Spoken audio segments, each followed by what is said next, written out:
There. Okay, this meeting of the Greenwich Township Land Use Board, August 12th, is called to order. Anna? This is the regular meeting of the Land Use Board of the Township of Greenwich. Adequate notice of this meeting has been given in accordance with the Open Public Meetings Act, and that a notice was published in the Express Time and Star Ledger newspaper. Notice was posted on the municipal bulletin board in the Township Administration Building in Greenwich Township, New Jersey, and notice was filed with the Township Clerk. Can I make a suggestion? Let's everyone talk, just because we don't know how this recording's going, everyone talk loud tonight, please. Okay, let's rise for the pledge of allegiance. I pledge allegiance to the flag of the United States of America and to the republic for which it stands, one nation, under God, indivisible, with liberty and justice for all. Okay, roll call. Paul Beam, Class 1. Here. Joseph Chitello, Class 2. Here. Frank Marchetta, Class 3. He's gonna be late. Bill Cognac, Class 4. Yes, here. Chairman Bruce Williams, Class 4. Here. Kathy Cullen, Class 4. Gary Hill, Class 4. Absent.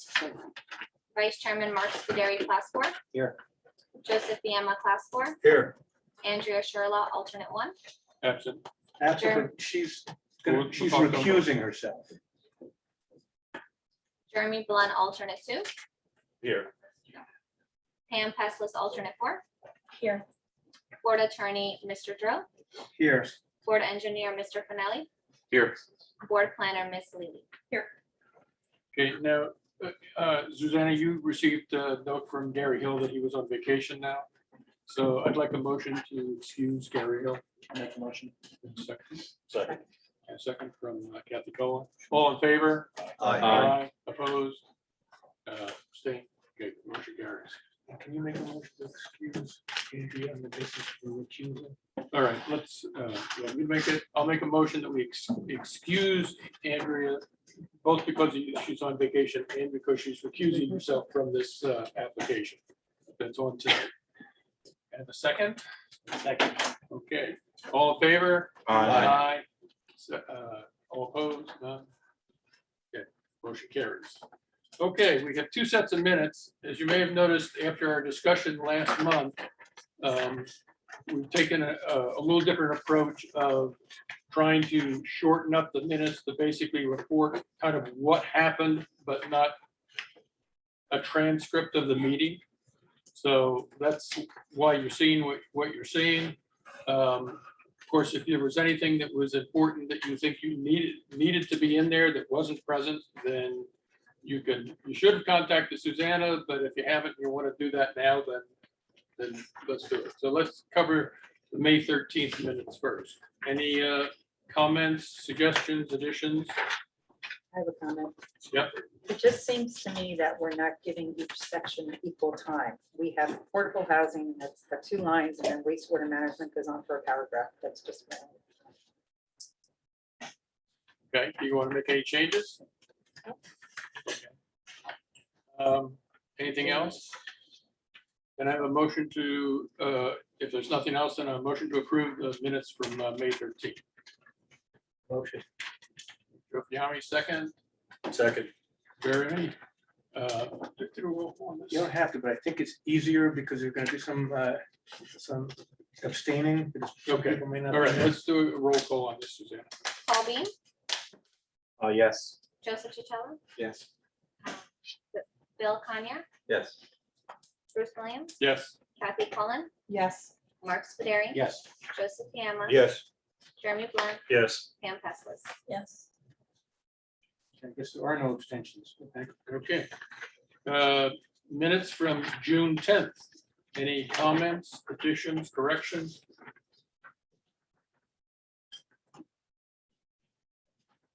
Nothing? Okay, then motion to approve the minutes from June 10th. I'll make that motion. Jeremy, second. Okay. Mark. Roll call. Paul Beam, Yes. Joseph Chitello, Yes. Bill Cognac. Yes. Bruce Williams, Yes. Kathy Cullen, Yes. Mark Scuderi. Yes. Joseph Biema. Yes. And Jeremy Blunt. Yes. Okay. I'm gonna move things around just a little bit, because we have a couple of short, kind of business items to cover. I think you received, well, you probably received lots of stuff on the escrow, but the things I want to talk about are just the 4 sheets that are basically summary sheets for the accounts. And we've made a lot of progress. First of all, Frank and I met with the CFO a few weeks back to discuss the situation. And basically what we said was that if there is money in escrow, pay the bills. If there's no money in escrow, don't pay the bills. And if there's no money in escrow, then and there needs to be money in escrow, then to get in touch with the applicant and make sure that they deposit the appropriate amount of funds right away. Okay. So from the summary sheets, you'll see that as of the end of July, at least, with the bills that were in hand at that time, we were up to date and still had some funds in the escrows. Of course, the professionals have to make certain that they're communicating with the CFO to let them know what bills are coming in so that she can make appropriate arrangements to get those escrow funds. And the only other comment I have on that, and primarily for Mike's benefit, there were 2 vouchers for bills that you had, for which there was no escrow account. We could talk about it later, but Yeah, because I'm curious what, okay. but well, one was Chamois Shine. Chamois Shine, Yeah. and the other one was Big Lots. They were both signed things, weren't they? Okay, I know the Chamois Shine, because I was actually asked to coordinate with them on the potential roadway vacation and so forth, and the expansion to their Big Lots. I think You guys I- maybe well, I- a number of I- months ago, okay. I think I even have it here right now, Okay. too. But in any case, under the rule that we set down, since there is no money in the escrow, they don't issue a check. So there's obviously a hole I hear in you. the system that needs to be addressed. Okay. I would not expect to be paid if there's no escrow. I get that. That's my own problem, fault, I guess. Okay. Next thing is you all received an agenda for a joint meeting of the Land Use Board and the Township Committee. Paul, can you speak to that? Yes, For the record, what date is that going to be taking place on? August 9th. August 19th. On August 19th at 6:30 PM, we're going to start our TC meeting early so that the Highlands can make a presentation as to the benefits to opting into their organization. It will be a Zoom meeting. The state is still not meeting live, but we've set it up so that we'll have a Zoom meeting and they'll be here to do a presentation and answer any questions. And it's not opting into their organization, it's to have the town, they're trying to explain why it would be beneficial for the township to agree to opt in, meaning its planning areas Right. basically be treated like preservation areas. That's what they're going to be Okay. presenting, correct? Sure, worded differently, but yes. All right. Now why it's a joint meeting is because is to make it so that any board members who wanted to attend and participate in that could, because then we don't have to worry about having a quorum. Right. Because we're advertising it as a joint meeting. So we highly recommend that you do participate in that, but you don't have to, is what I'm saying. Here, right here. No, Paul, did you just Well, say? like, again, the township meeting will be here and they will be. They're coming. No, they'll be on Zoom. They'll be They'll be on on Zoom. State is not allowing them to meet in person yet, Oh, I didn't so they will realize. be on Zoom. Okay. So, but will public be able to? Absolutely. Okay, so and will they also have a choice of joining by Zoom? No. Or will they have to be here? I, The members of the board. I'm guessing that there should be a link to the Zoom meeting. you think so? Yeah, as a matter of fact, Can we clarify that? because We'll- Lisa has already forwarded them Zoom information. For For a them, link, yes. right. I have no idea, but this is a public meeting. So I wouldn't want someone to say something that might not be true. My understanding is that the mayor said all meetings of the township committee and all boards are in person. So if, I have a feeling it might be that the New Jersey Highlands Council is gonna meet over Zoom and you guys are gonna watch them on that screen. But I'm not so sure that the mayor is gonna agree to have any township people or any residents have the right to do that. So just, I don't know, but I don't want people to think that it's being offered. if Yeah, It's not offered. Again, yeah, So let's assume that let's you wanna assume there's no participate in Zoom, it, right, you're here. right, Okay. right, that's fair. Okay, John says, other than what we're doing tonight, there's no update on affordable housing. Correct. Okay, and in terms of the master plan redevelopment, I've talked to Greg Blaska from the Historical Commission. Have you had any I conversation? responded to his phone call. I haven't talked to him yet. Okay, so in any case, Greg is supposed to meet with the Historical Commission and come in here, I think possibly September, but probably October timeframe with what, they think we should do in terms of an update for the master plan. And likewise, Jeremy with the open space and When we meet again. farmland preservation. So, and those are the outstanding things, except for what might be impacted by the township deciding it wanted to go into the highlands. Okay. So, but we don't know right now that we're not there. Okay, with that, we can move on to the public hearing for the Greenwich Dumont Urban Renewal Associates LLC amendment to the originally approved preliminary site plan and so on.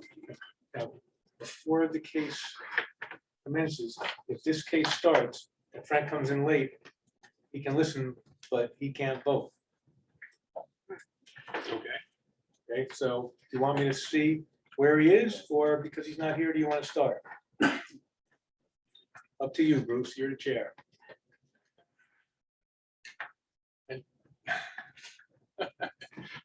I'd say we start. Start her up. All right, I was gonna say, I had a very similar situation at my wedding and we. It wasn't the groom, though, No, it right? wasn't the group, it was the bridesmaid. We gave her a call to see, like, are you 5 minutes away or are you an hour away? But I'll defer to you, Mr. Chairman, having flashbacks.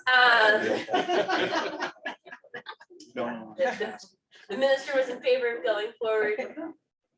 We opted to wait. So on that note, good evening, everybody. I'm Kate Coffey from Dave Pitney. I'm here tonight on behalf of Greenwich Dumont Urban Renewal Associates LLC. Can everybody hear me okay? Yeah, All right, good. Greenwich Dumont Urban Renewal Associates LLC is the contract purchaser of the property that is the subject of this application. We are here tonight for amended preliminary and final site plan approval. The property that we are talking about is block 26, lot 2, which is on the corner of Greenwich and Dumont. It is a 14.58 acre vacant parcel.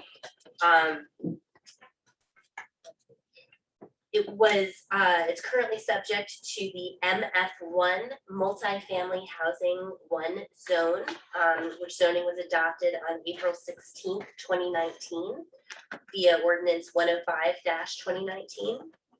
We were here before you on June 13th, 2019, when you adopted resolution 2019-02, which approved the preliminary site plan approval.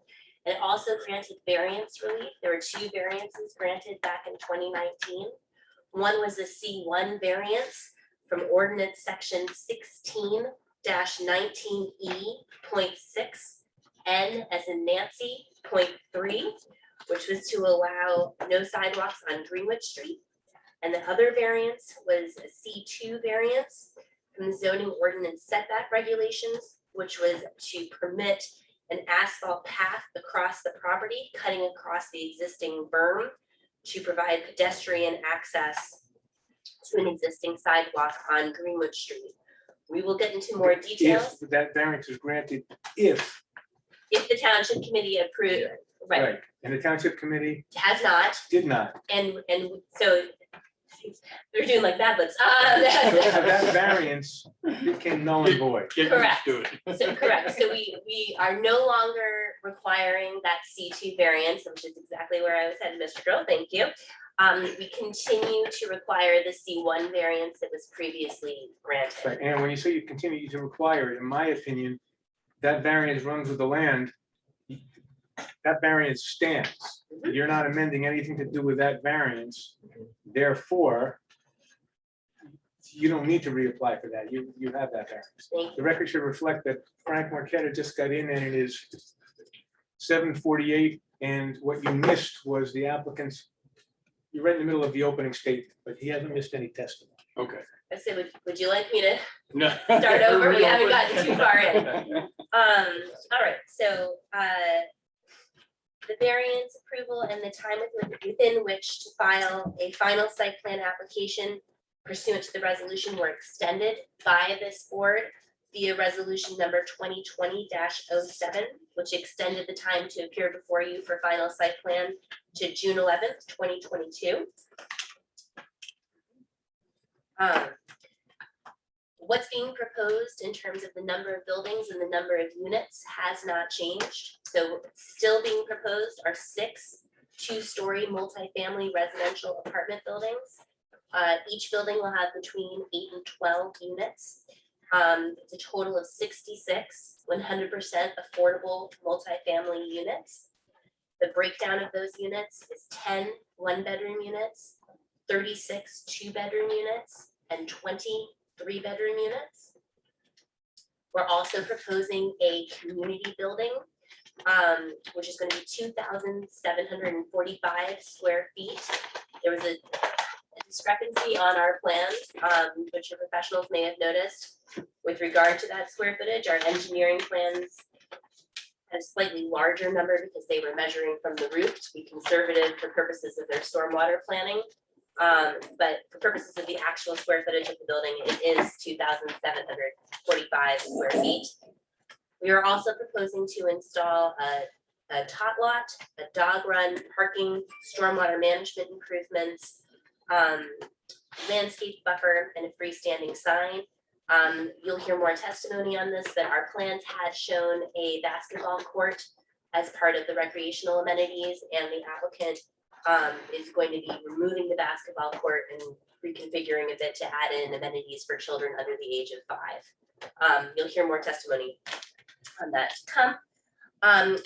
A portion of the eastern side of the site is going to be reserved via a conservation deed restriction. We have the following, and that's consistent with the preliminary site plan approval as well. We have the following experts who will be testifying this evening. We have Brett Skapinitz of Dynamic Engineering. He's the project engineer. He's going to be giving an overview of the property, an orientation to the surrounding area, and lead us through the proposed changes to the plan, including landscaping.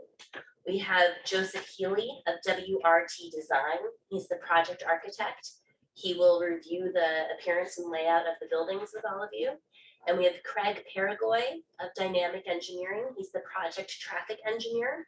He's going to be discussing the circulation as well as the traffic impact of the proposed development.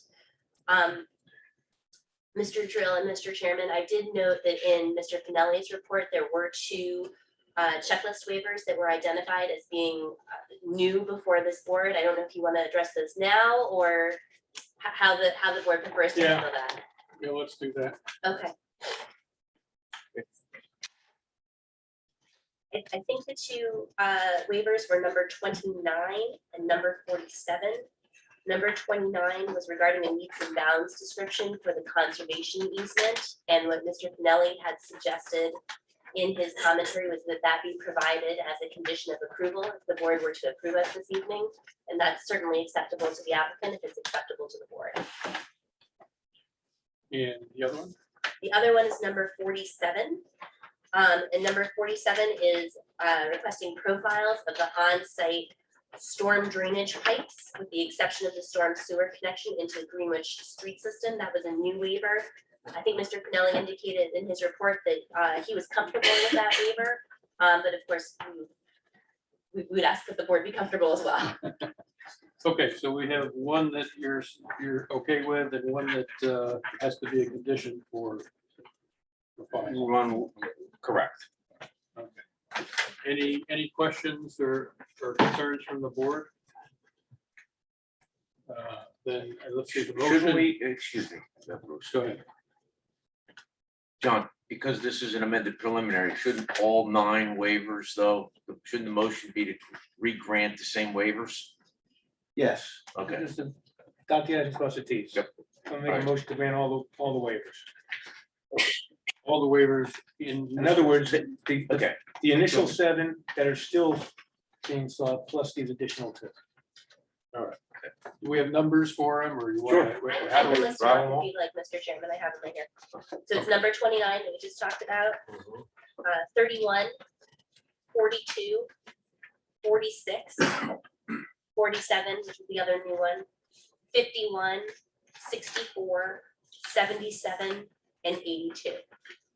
And which one was the one that was conditional? 29.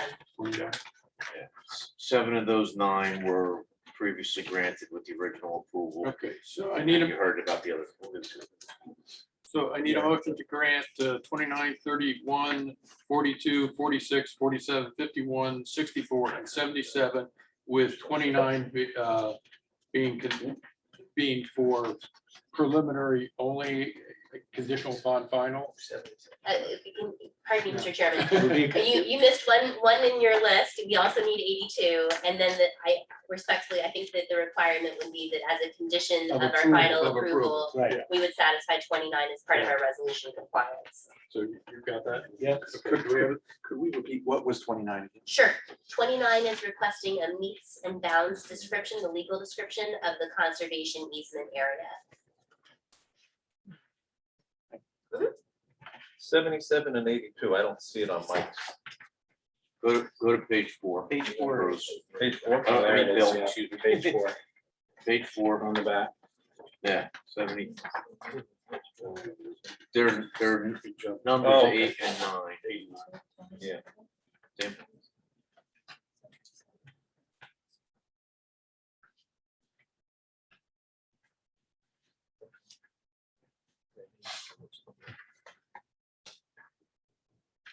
So can I have a motion to grant the waivers as with the conditions specified?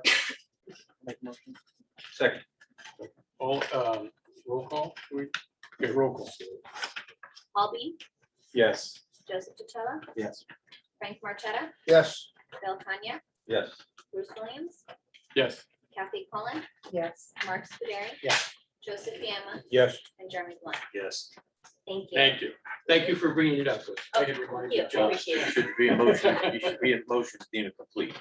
Okay, and with that, can I have a motion to deem the, what do we call this now? Yeah, the application. The application complete? Because it's both for preliminary and fine. Right, so mid. So Joe, in a second, with Mark, roll call? Paul Bean, Yes. Joseph DeCello, Yes. Frank Marchetta, Yes. Bill Tanya, Yes. Bruce Williams, Yes. Kathy Cullen, Yes. Mark Scuderi. Yes, Joseph Fiamma, Yes. and Jeremy Blunt. Yes.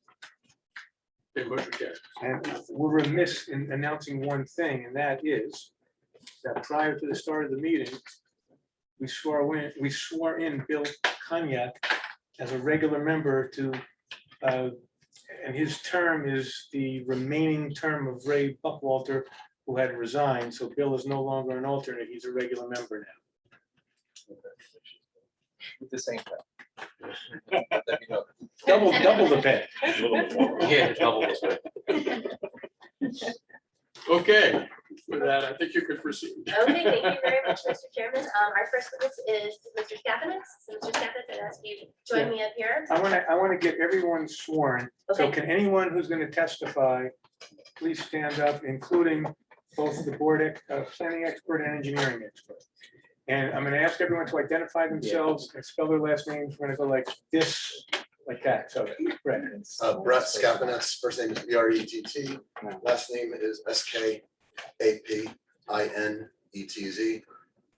Dynamic Engineering Consultants. And you're a PE. I'm a licensed professional engineer. Craig Perigoy, Peregoy, Dynamic Traffic and Traffic Engineering.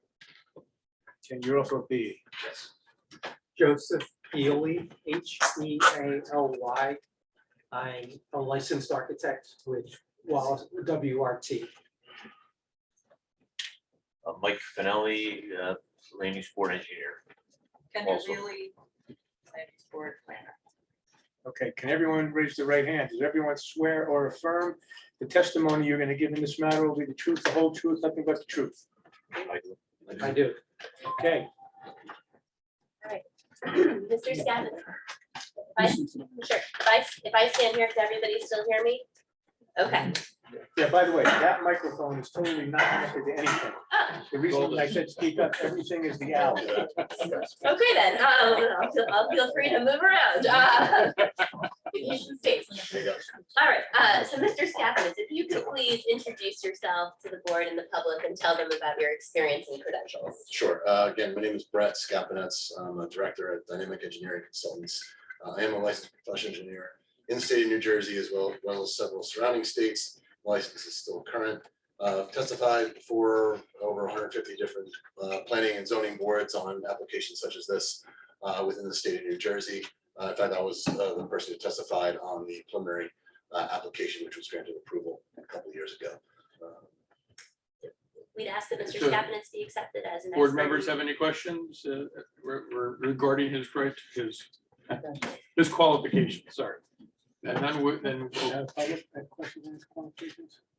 does the public have any questions on qualifications? Nope, then we will accept your qualifications. Thank you. Thank you, Mr. Chairman. Okay, Mr. Skapinetz, can you remind everybody where the property is and where it's situated in the community, please? Sure. And last time I stood over there in the corner, I remember that. Obviously, we're here, so is it best just to put the exhibits where Kate's standing? I'm Yeah. sorry, I'm gonna move you. I think over here with you, by the way. Is that okay? Well, I Who's waiting think, in line? I think, well, first of all, I think, well, you guys would have the worst time, but I think most people could probably see it there. And I can kind of rotate this a bit. Yeah, we can. That way we can put the exhibits right there. I think the public can see it there. Bruce, you want the TV on? I don't care what it is. Just leave it on. Could kill it. That would be great. It's distracting. Yeah, yeah. Is the TV distracting people? You want her to turn it off? It's distracting me. Are you distracted? I'm thoroughly distracted. As long as the owl's eyes stay on, we're good. Okay, sorry.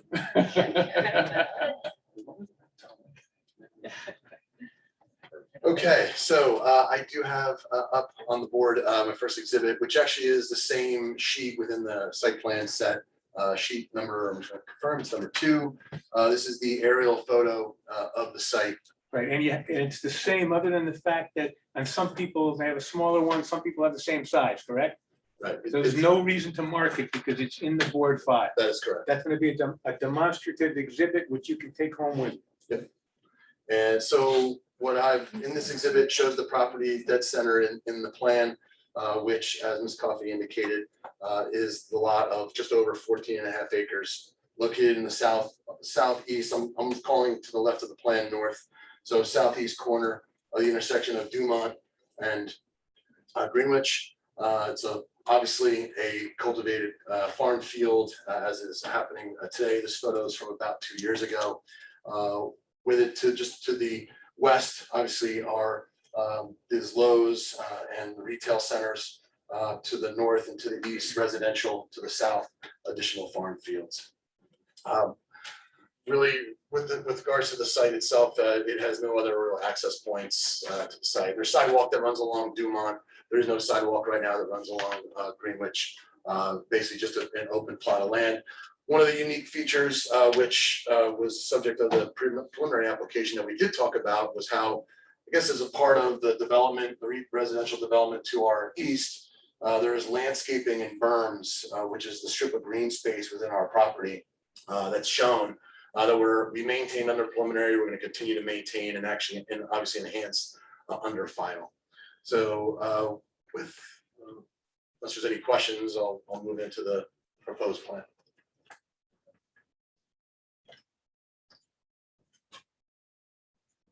So again, I'm gonna put up a black and white sheet. Again, this is right from the site plan set. This is sheet number 6. This is our site plan.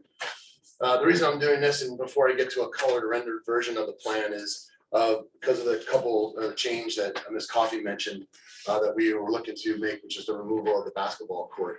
In the plan today, I'll go briefly through the plan and then I'll jump into the colorized plan, which is a little bit easier on the eyes and to be able to run through. Is that the site, same orientation as that aerial. Dumont runs along the bottom of the page. This is Greenwich, which is County Road, I failed to mention. So this is about half of, we zoomed in, this is now about half of the field. The rest of the field off beyond the improvements is just a continuation of the farmed area. So we're proposing again 6 residential buildings of 2-story in height with a total of 66 units. The community center building, which is generally located on the southern end of the site, as was under the previously approved plan. We have now a single access point. That is a change as from the previous plans. We previously had 2 driveways to Dumont. We've now consolidated it down to 1. But I'm going to focus immediately now, as I mentioned, around the community center. In the plan that was submitted, we showed a basketball court just to the west, closer to Dumont of the tot lot, which is just west of the community center building. And then just to the east of the community center building was the dog run. We're removing that court. We're flipping the dog run down and we're moving the tot lot up as oriented to the east.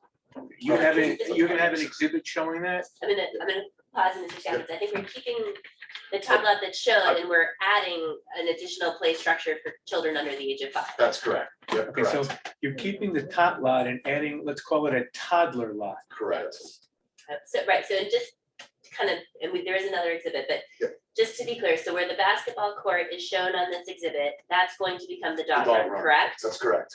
The tot lot that is shown on the plan is staying a tot lot. Correct. And where the dog run is currently shown on the plan will be the toddler lot, That's which is for correct. children under the age of 5. That is correct. Thank you. Yep, thank you. One other change, so that is it. So that is what I at least wanted to run through, and then I'll move to now my first exhibit to be marked.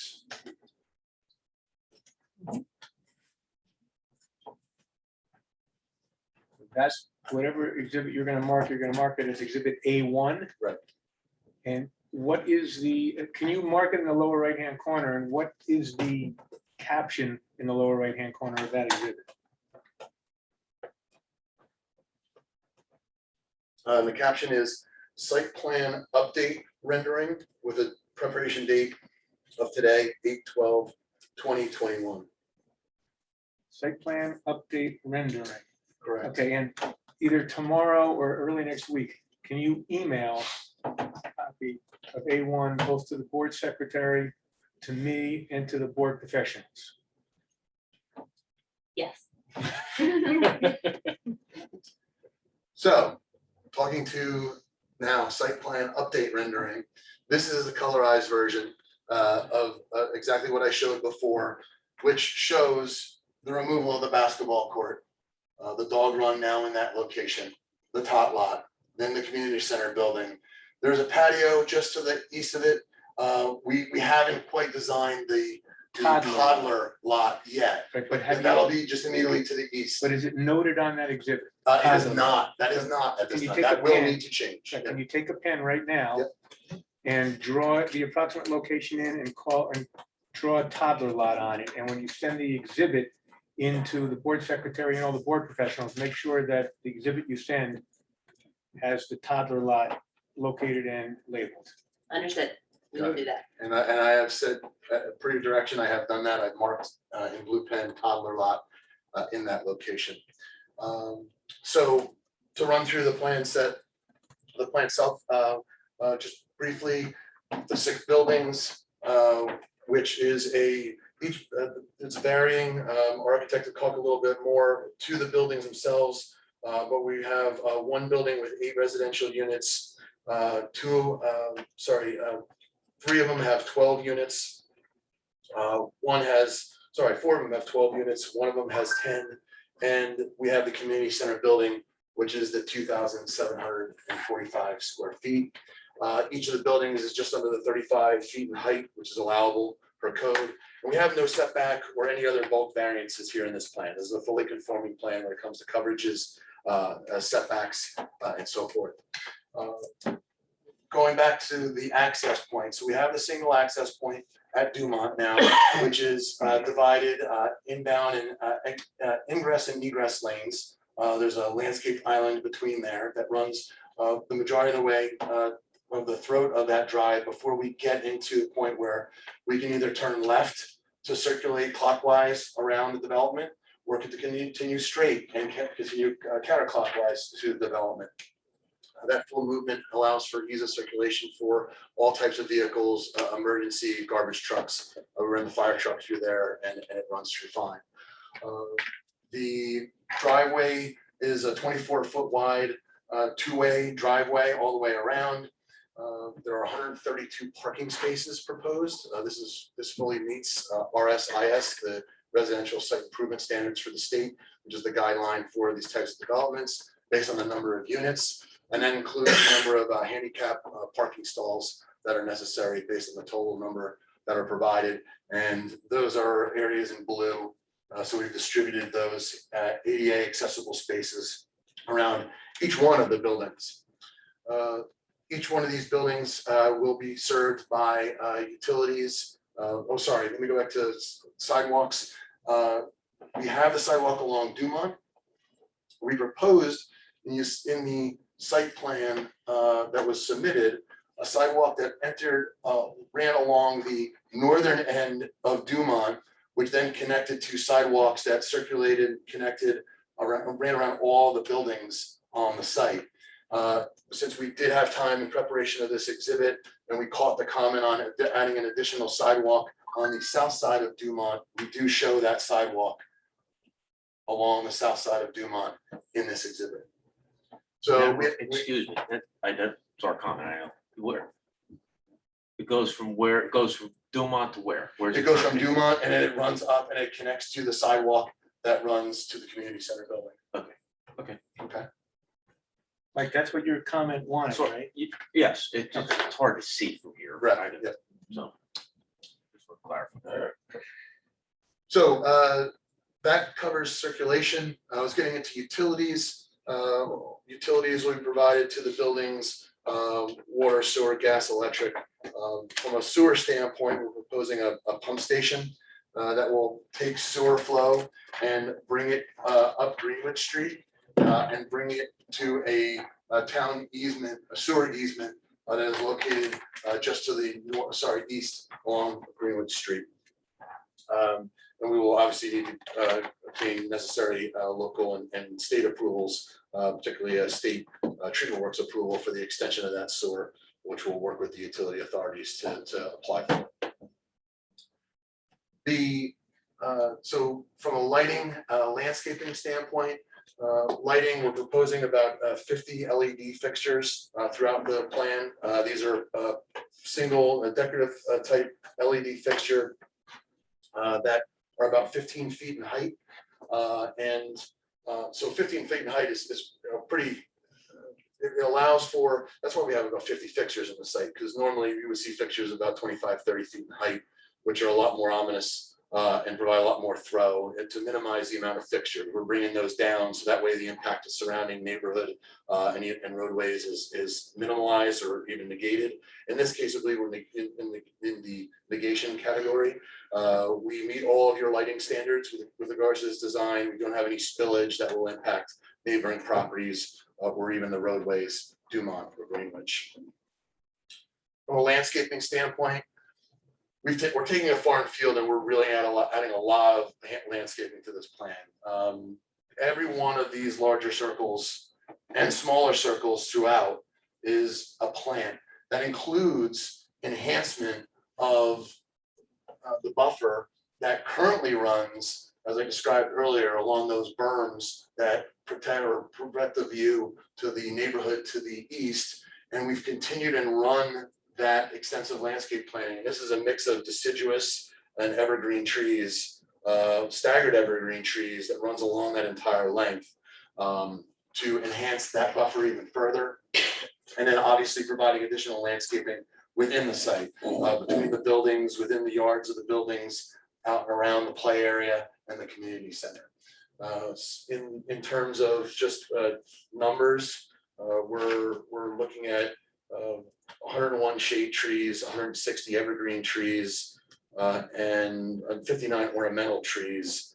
On top of that, we've got about 800 or 900 shrubs that are being planted throughout the planting beds and mixed in with those tree masses, particularly along the buffers and along the roadways. So significant landscaping plan being put in place here and yeah, consistent with the other plan, but I think obviously better, a little bit better than the other plan. Because in the other plan, I'll get to it now with respect to grading and stormwater. If the board may recall, we originally were proposing a basin that was an open basin in the corner of Dumont and Greenwich. Currently today, if you were to stand and look, the water basically runs from north, I guess this is southeast to northwest out towards this corner. That's just the way the field falls. We were looking to collect in that corner, but after some discussions with the county, additional feedback, getting with respect to the maintenance, the look, the placement of that basin, which was ideal in a low spot, we were advised to take a look at an alternate means. So what we're looking to do is basically take that above ground basin and create it as an underground basin just to the south of the Dumont Road driveway. And we're able to do that through the collection system of pipes that we're providing to collect water from the roofs and from the roadways that are proposed and bring it to that basin. We'll then discharge to the stormwater system that's in Dumont and ultimately go where we were discharging in the previously approved plan. So it's consistent, it's a different design, but it's a consistent design, still meeting the requirements that we were approved under that preliminary approval.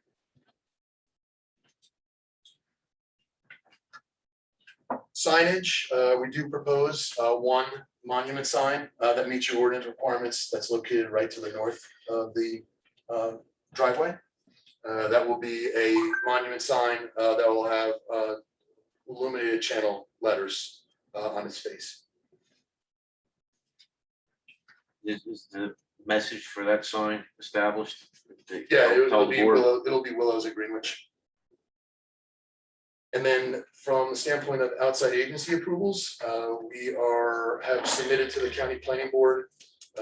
We were approved by the Warren County Soil Conservation District. We're still waiting for Aqua Water to get back to us with some information. We obviously, pending an approval on this, would go forth and move through our applications for sewer, as I mentioned earlier. And we made an application to the NJDEP for an absence of wetlands on the site. We made that application back in January and we're still waiting. So that's just the way the DEP rolls these days. So that's where we're at with respect to outside agency applications. Thank you, Mr. Scapidis. Board members, or any questions for this witness? Nice and loud, board members. Could I ask, the berm that you have running, is it behind the two homes that are on Greenwich Street as well? It looks like it curves. We don't have the berms. The berms are existing that are along the easterly property line. There's what we show in dark green, this band. This is all existing vegetation and mature trees that do wrap around along that side of that property behind those homes. What we're doing is we're supplementing and adding in. You'll see what we did though.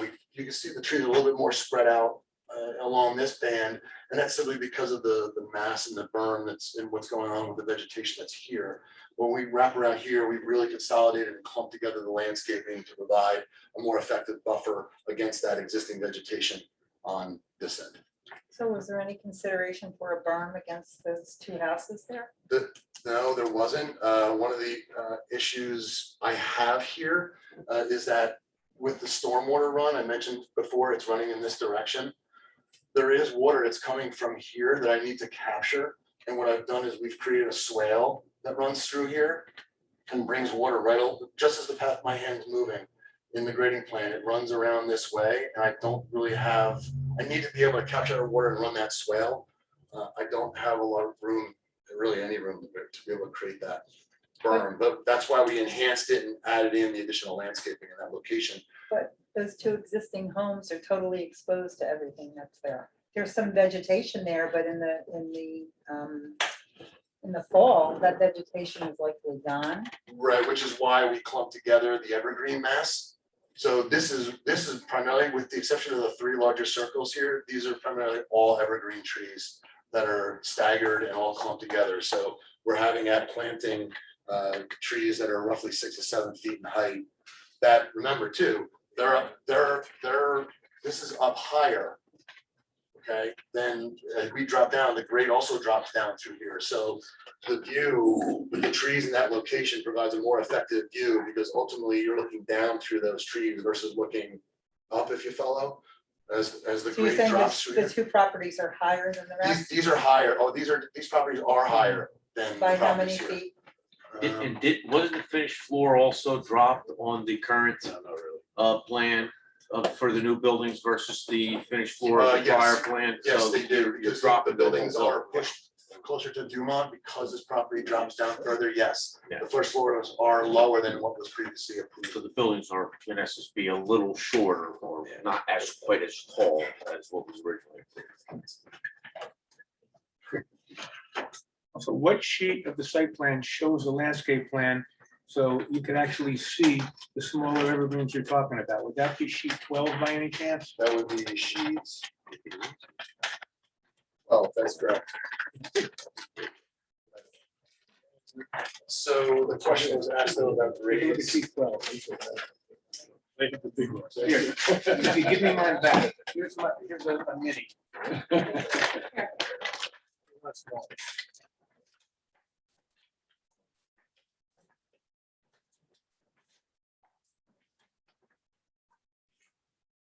Yeah, there's a differential of about 3 feet between those properties and I where don't the think first floor of the I think building you gotta is. say that again. I don't think they heard The you. differential is about 3 feet, so there's a 3-foot differential, but we're also gonna have the 7-foot trees that are there, so we're really knocking out a 10-foot view, you know, really from ground level is being totally knocked out.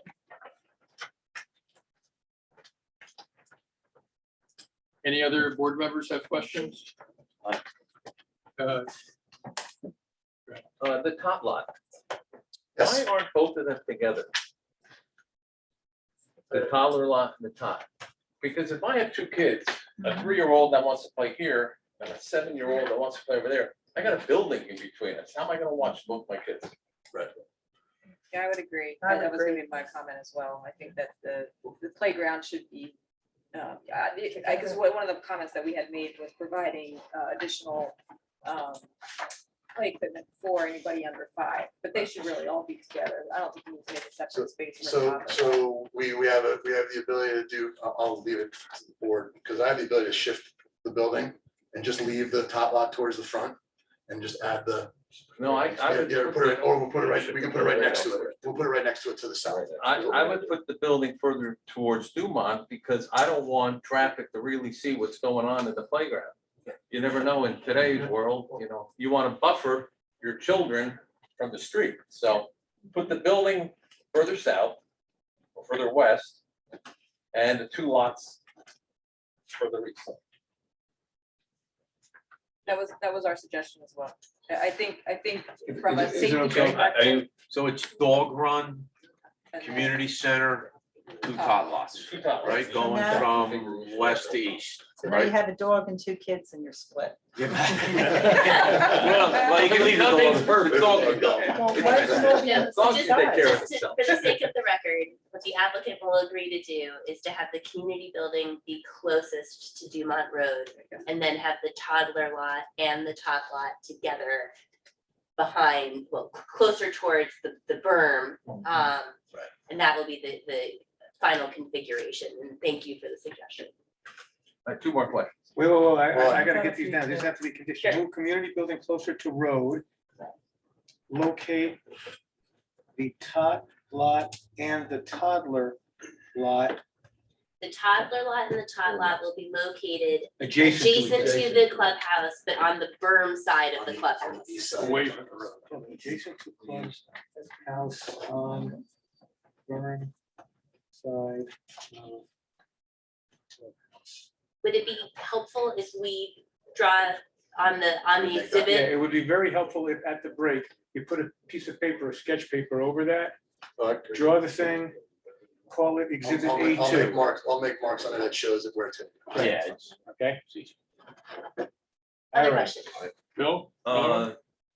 Pumping station, where is the pumping station gonna be on that map? We are showing it down in the, I know it's not shown on this map, but it's- it's gonna be on the lower, it's gonna be on the lower end of the properties, somewhere in the corner. you sure? I think it's to the I moved east. it up. Yeah. It's up right off the corner Mike, of what the sheet? outdoors. Tell them what sheet you're looking at. Well, I'm looking at sheet 6 only because I opened it up to 6. Figured you could probably.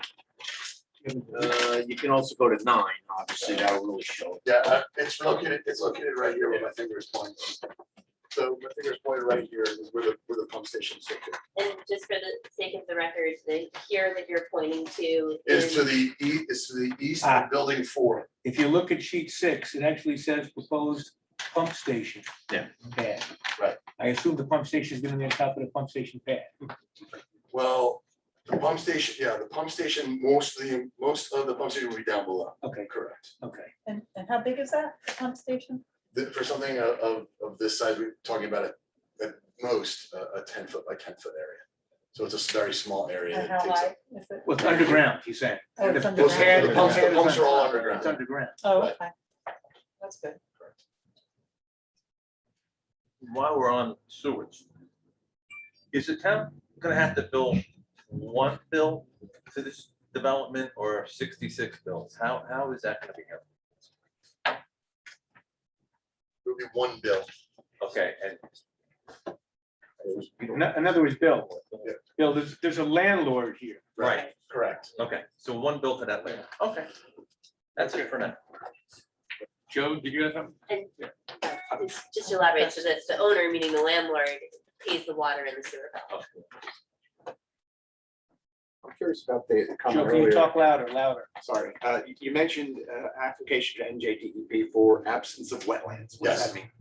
And then because when we did the initial, the initial due diligence, so what was being done, there's right now, as the water flows down, there's a ditch that's at the bottom as the water's accumulated and concentrated. So just to be sure and cover all bases, we wanted to make sure that wasn't designated or regulated as a feature. So we're covered. This is typically what happens when we file an application as a letter of absence and saying by our wetlands expert that, no, there are no wetlands on this property. And they just confirm it. And to the right of the development part, are there wetlands on the No, other half? no, it's all farm field. Well, yeah.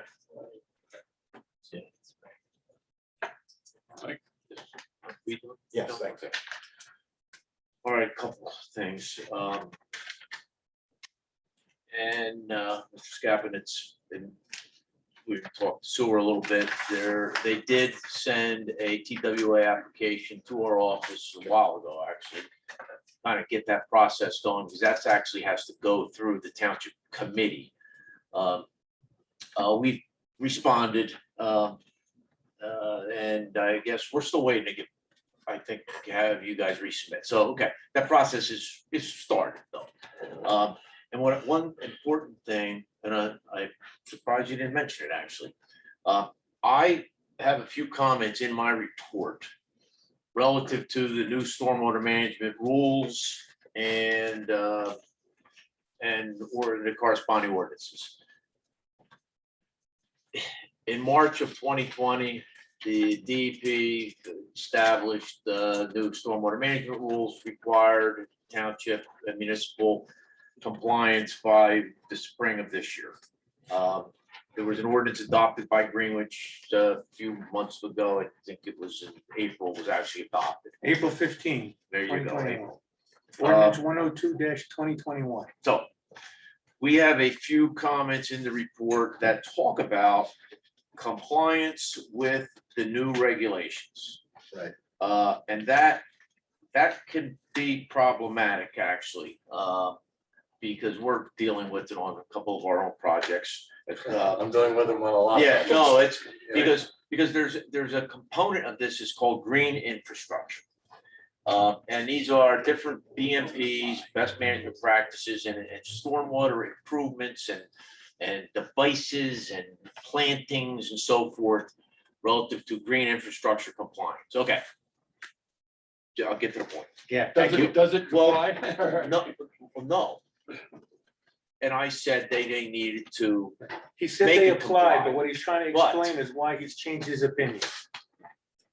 I had a conversation with Mr. Trill, saw an email from Ms. Coffey that brought up about a potential avenue, if you will, that allows for an exemption.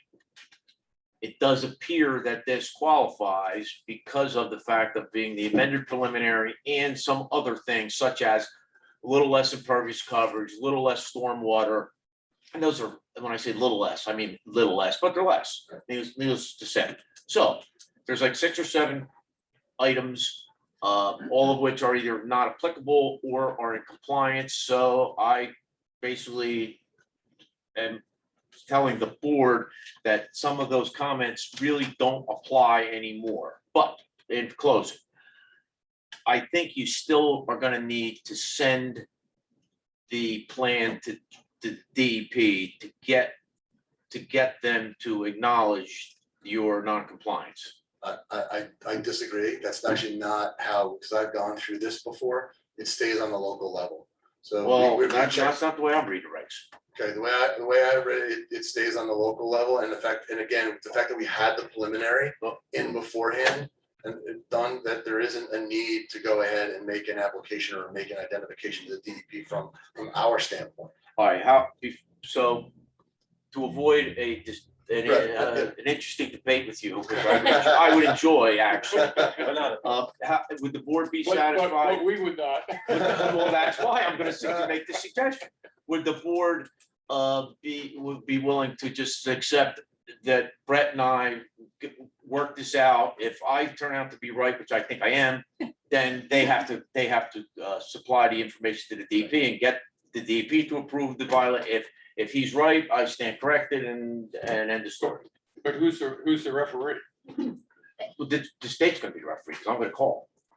Well, and that's That's- it's very something simple. that Mr. Drill and I can help on as well, because I think the question is interpreting who the reviewing agency Right, put it is. this way. Yeah. Let's just, for the record. So NJAC 7:8-1.6. That is the NJDEP rule where they adopted these new stormwater regs. The township adopted. Basically, Mike's office took the rules almost verbatim, or probably There's a model verbatim. ordinance that the county actually supplied all the towns with, right? And Greenwich adopted the ordinance word for word. Because of that, they have the section 7, NJAC 7:8-1.6. And they have exemptions in subsection E. So E1 is the land area and scope of the project is the same. In this case, slightly decreasing. Mike, you would agree with that? Yeah, you can actually go through all of them? Yep. Okay. Roman You wanted me You were worried about him. to keep I understand, but to cut it If short. we're talking about whether it's exempt or not, then it's for the record, the exemption should be read in my opinion. You didn't have to say if they weren't exempt, all the problems that it would have caused. How about a speed read? Well, put it this way, All right. there's a bunch of criteria for exemptions, and it appears that they meet most, if not all, the criteria for exemptions. The only question is, who judges if it's exempt? Does the board judge whether it's exempt, or does the DEP judge whether it's exempt? And that, I like Mike's suggestion that not just the 2 of you, but the 4 of us, meaning Mike and Brett and the 2 attorneys. Sure. Is that all right with the board? Okay. Yeah, we'll flush this out, no pun intended, quick. I mean, so, yeah, okay, that's fine. Yeah, and Mr. Finelli, there were a few other comments that you had that we did want to touch on, but I wasn't, my sense is that there were other questions. I from the just board like to we should see, touch on are there, first. well, are there? Yeah, I do have, it's more of a comment than a question, because I know the traffic study was done and it meets all the codes. So we haven't gotten to that. That's further. Well, he had brought it up about the 132 parking spaces and this and that. So if you want me to wait till later, Well, if I'm it's- talking if about it's parking, Traffic, they have a traffic expert. If Right. it's- Are you talking about parking or traffic? parking. Okay, then it's Another here. question. Okay. I know that it said that there's 1.8 vehicles to a single bedroom. And I understand that that's the rules, that's the code and everything else like that. But the reality of it is, I think it's 2. So my question, and I'm not pushing it or anything, I'm just throwing it out there. Is it possible to add more parking? Because I truly see a parking problem. Even though the state says 1.8 is the number, single bed, how many families are not 2-family cars? So the number really isn't 1.8. Well, I mean, it is, but my thought is that it's not. And so is there any possibility of adding parking? And you can tell me no, and that's fine. Ask your question, don't tell them No, what to say. I Just said, ask the question. Let him no, answer. no, because they're following the rules. I understand, but you had a question about, let him answer Ask that him. question. I have a lot of 14 acres. Of course, I can add a lot more parking, but it's completely unnecessary. Right. This- Okay. The 1.8, that's standard, especially for a 1-bedroom, and then you go through the 2 and the 2.1, particularly for these developments, the Ingerman developments. And I've done several of them, and I've been through them post. This parking is more than satisfactory. We've gotten numbers that are approved with, and developments done with less. Okay, Okay, that's, so- like I said, So I I think was this just is asking. more than, the fact that we're meeting RSIS is actually somewhat of a rarity. This is more than enough parking. Okay, So parking's not assigned, right? No. Okay, and is there like visitor parking? No, the RSIS, those factors, they factor in for visitor parking. So there's a factor in there that allows for that. I agree, not enough. Any more questions from board members? Yeah, I have several. Okay, Okay.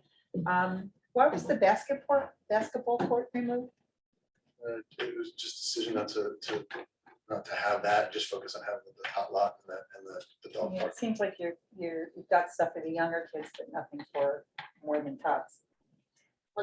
Mr. Staffen, it's the existing, well, the tot lot that was originally proposed is for kids up to the age of 12, correct? Correct.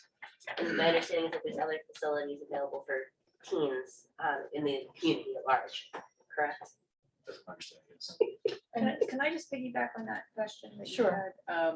I had a question with regards to the remaining area kind of to the east, southeast. Yep. What, will that be more of like an open field where kids could throw a basketball, or not basketball, football or soccer ball? I mean, that's the area. There are green areas, but most of it is going to be that preservation area. So look, behind building 1 per se, by building 4, there are some areas where that can occur, but the area where to the south. She's not talking about putting in a No. field. She's No, talking about not in putting, the field. no, could someone, if, just because it's a conservation easement, you're saying that kids can't walk into a conservation easement and throw a ball back and forth? Well, I mean, the thing is that part of that conservation easement could still be farmed potentially, or it would be, or it'd be our idea, if it's not gonna be farmed, to be planted. Okay, and I understand that, but. But we from- can create some additional area Right, in that, from the in that area around the back. greens. We do have green areas that could be That's field and the play area I'm areas. talking about, the area that's pretty much coterminous to the clubhouse. Yep. Up to the point where you get to the conservation area, Is- seems like a lot of area. Is a lot of areas. Okay, yes. so if I needed to, and it looks like Kick it's a somewhat soccer of a, ball or throw a yeah, but football, it's you like a can do that. stormwater basin, but a very low area, or no? No, not even. There's no, that's gonna be That's just. fairly, underground. it'll be sloped like the field is Okay. today, but But there's it'll be no basin. maintained So- by the applicant and mowed and, okay, so up in the top right of that you're showing there, that'll basically be lawn. That's right. okay, Okay, all right, thanks, sorry, didn't mean to interrupt. That's okay. The dog run so this is just like a fenced in, just like a square area. That's correct. So dogs are on a leash or off a leash in there? Well, isn't it more like, it's more the dog park than a dog run, Well, that's right? what I'm Inside a fence trying where dogs can figure run out. around without a leash on, correct? Yeah, have some things. It's depend on the owner of the dog primarily, but. Because it- technically, primarily when on you think of leash, a dog yeah, run, it'll be it's a in- narrow thing. Right. It's a closed area. This is It's what a I- fenced in area. Yeah, that's what I was wondering, because typically when they have a dog park, there's a buffer zone. You go through a fenced in area so that if your dog gets loose, it can't go straight out the gate. There's a subsequent area, but do you have That that? could be, that's some additional fencing. We can add an additional little area, a little vestibule area to go through two gates. Because you get somebody who opens the gate too wide and somebody else's dog just ran out of it. And are there any restrictions on the size of the pets that you have, or how many pets, or types of pets, or breeds of pets, or anything like that? So, the leases include restrictions, which is a 30-pound limit on the pet. Oh, okay, that's pretty small. Well, Yeah, the no, requirement no, limit, I'm so you not need saying to that's have bad. a. That's just Yeah. surprising. How that's about all. a number? A Like number of how pets? many, Well, it's in two the max, ordinance, 30 five. pounds piece? I think that's what they said. They said 30 pounds. No, Yeah, but how many dogs? dogs? Again, you have 5 30-pound Because dogs. the ordinance is 5, I think, for the town, isn't it? Is there an ordinance? Is there, yeah, is there a Well, town My- ordinance? my- Well, any more than 5 well, becomes I mean, a count. certainly they would Five's comply fine. with whatever Five. requirements are in town, but my understanding is that the limit is 2. Oh, hold on, more. Yeah, and the other thing that the leases do provide is that the landlord has the right to inspect apartments, so if you have somebody who says, I hear a pack of dogs barking all night next door to me, then the landlord has the ability to go in and see what's happening to make sure that those rules are being followed. Okay, that's great. How about the garbage? Where's the garbage dumpster? So we have a dumpster located between buildings 3 and 4. There's one just to the south of building, that's building 6. There's one between the community center and building 1. So there are 3 dumpsters. Okay, and the community center, what is that? I mean, I know it's a building, but like, what goes on there? So our architect is gonna go through Okay. in detail what's inside, and that'll be helpful, I think. Okay, and I'm totally confused by all of the directions here. What is the southeast section of this lot The southeast section is up top? up top here, no, not north, in the upper right corner. Show her where the I have north, north, I have north. Brett, show her where the north arrow is. The north arrow is here. Which way? And I meant north is, it's skewed, but as I mentioned earlier in my testimony, I'm calling towards Greenwich north. And this is gonna be west, This this is is why I'm all east, that's south. confused. So what's the southeast section? When you read Southeast the section, report, the southeast section is over here. It's the top Upper right. right-hand corner. upper right. Top right of the plan is southeast. Okay, so in the, are we going through the separate section on this report, What report? the geology report? Because I have a question. With southeast, it talks about a building there, so I'm a little confused as to what's falling into that. Okay, so that the report might be talking about then, it's talking about true north. And using true north and saying in the southeast corner, which is in this area of the site. So they're talking about the community center building. Okay, so the community center just got pushed further down, right? Correct, So is that still in the southeast section? yes. It So is. for that report, yes. Okay, so it talks about the carbonate rock. Yes. So can you just explain what that is? So in this town and the surrounding area, there's lots of carbonate rock. It's carbonate rock, it's also known as limestone. Correct, which, if exposed and particularly to rainwater and flow of water can erode very quickly and create sinkholes. Okay, so there's a goal to try to avoid having to expose that rock, particularly going into construction. We come across these sites often in this area, and it's a matter of identifying and trying to place structures, which is part of the reason where our layout is trying to avoid the limestone, and which is primarily in that southeast, per that report, part of the site, right where my hand is now, right where the community center building is only. It stops right at about the roadway entering in, and it exists further to the west of the community center building into the field. Okay, Further where to no the other east, structures are improved. Further to the east of the Sorry, community to the building. south, To the south. to the South, south okay. of the community center building, where no other structures are. So We found that upon our preliminary investigation of the property when we were doing our borings and our investigation into stormwater and any other, and other features of the soil within the site. And that's why, you know, it's contained and noticed in that report. Okay, well, in the report, the way I read it, and I'm not a geologist, but what I was reading, it said that the whole area is subject to that. No, it's not. Could you direct me where in here I could see that? Because I can't to that report. Okay, I can you know- direct him where it says it's in the whole area? If you're asking him.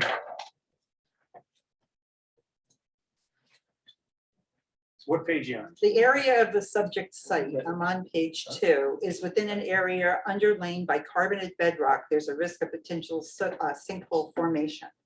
Yeah, But that's true, and going from Allentown all the way to Morristown, this whole area. Correct. Hold on. Let the witness answer the question, please.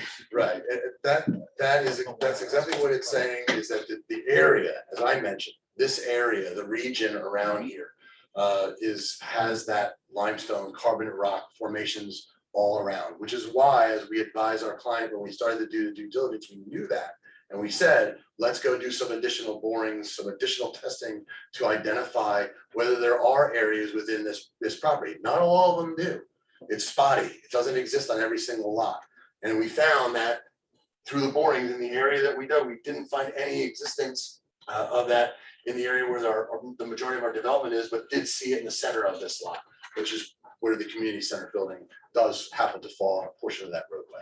That is it. Okay, so in the summary as well, and I don't know exactly where in here, it talks about the carbonate rock is mapped beneath the entire site area.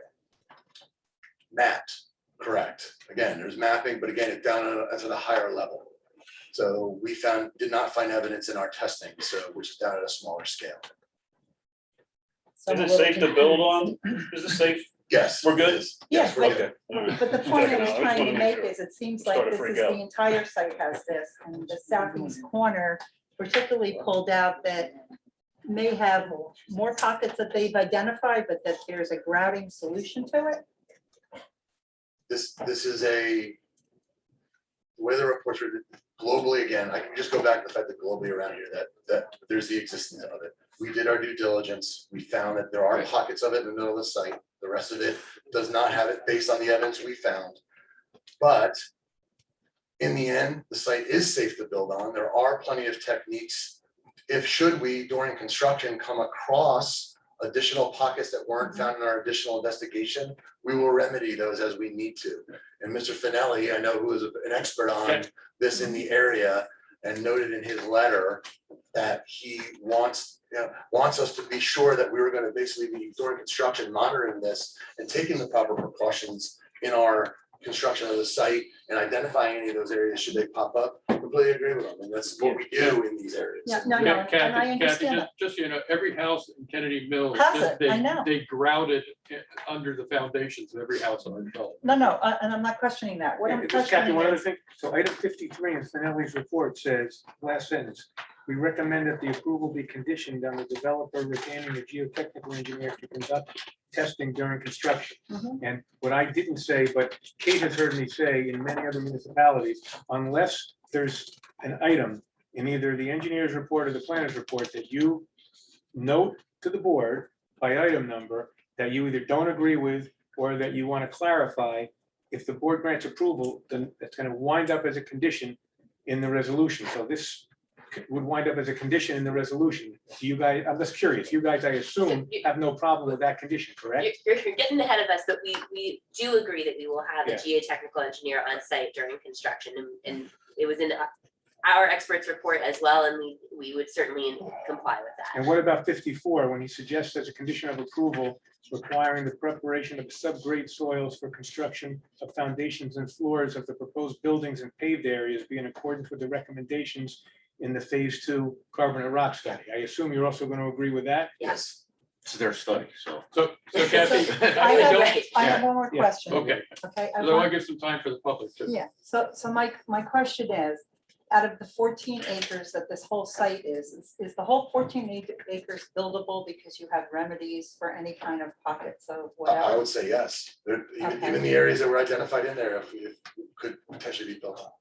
Right, but Mr. Scavenius, although possible, it would be increasingly expensive if you were to build it. But it is Absolutely. still buildable, that's my Well- question. Well, yeah, No, I'm just asking, is it possible, that's all? It's Very buildable, but expensive. financially, for 100% affordable housing project, I- it doesn't I make sense, understand that. correct, Mr. Carbonet? Correct? yes, The applicant should actually has gone above and beyond the call of duty to a slight degree relative to the amount of testing that they've done.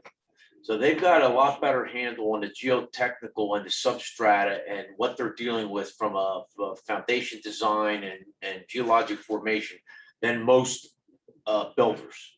I mean, without a doubt. So we should have, we shouldn't be concerned. They've got they know what they're up against and they'll be designed properly, I'm sure. I'm just asking the question because I was told it wasn't, and I just wanted to clarify, that's all. Frank? you had a Yeah, this question? is a question. I know there's, we need to get in a certain threshold in order to get the financing, right? And as I understand it, one of the reasons it was put on this one side, and I think the preference was if we could spread it out, we would. But one of the reasons was that it would bring up that cost and you wouldn't be able to. It would get the lower finance. the cost of construction to increase Construction. their chances of getting the finance. Right. Is that So they correct? wouldn't- You wouldn't be able to get that financing if the construction costs went up. I mean, that's my understanding. Can you confirm that? Yeah, yes, so, Okay. and if I may just elaborate, so as many of you know, because you lived with us through the preliminary site plan application, this project is 100% affordable and it's being financed by low-income housing tax credits. Low-income housing tax credits are awarded by the New Jersey HMFA, which is a state agency, and they're awarded on a competitive basis. And so what the state, one of the criteria that the state evaluates in determining which projects it's going to fund with tax credits is essentially where the state can get the most bang for its buck. And so a project that is more expensive to build is less likely to get a tax credit award because the state presumes that it can accomplish more, it can stretch its dollars, in other words, with a less expensive project. And so this project was engineered to avoid the more expensive, more intensive carbonate rock areas of the site so that we could keep the construction costs down to make the application for the tax credits more competitive. Can I add something to that? Certainly. So if you don't get the tax credits, the town's still responsible for the units. Oh, yes. Right, let me finish. The town's still responsible for the units. You don't get the tax credits, the town has to make up the difference in the money. Yes. That's All right. right, so everybody understand that, okay? Correct. So I understand it. So half of the lot is good enough to build on. You can remediate whatever the issue is.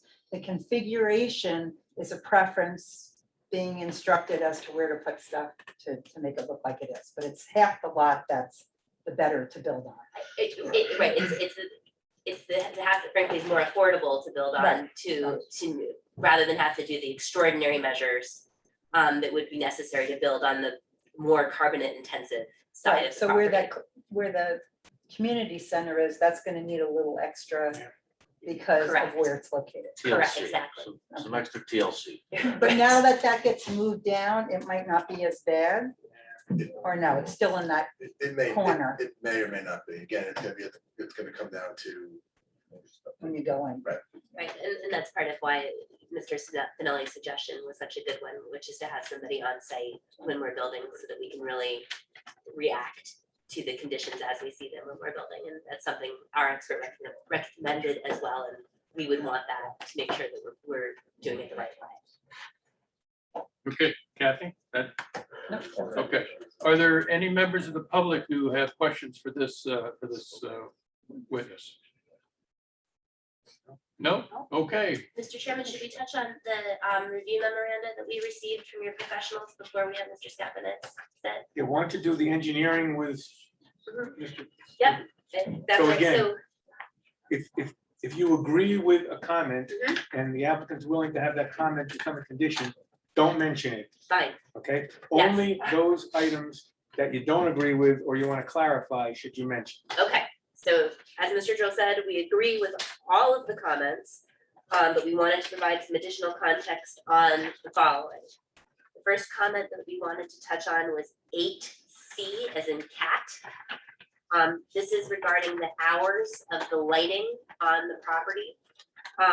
And Mr. Stafford, we will coordinate with the police department as to the hours of lighting, is that right? Absolutely, yes.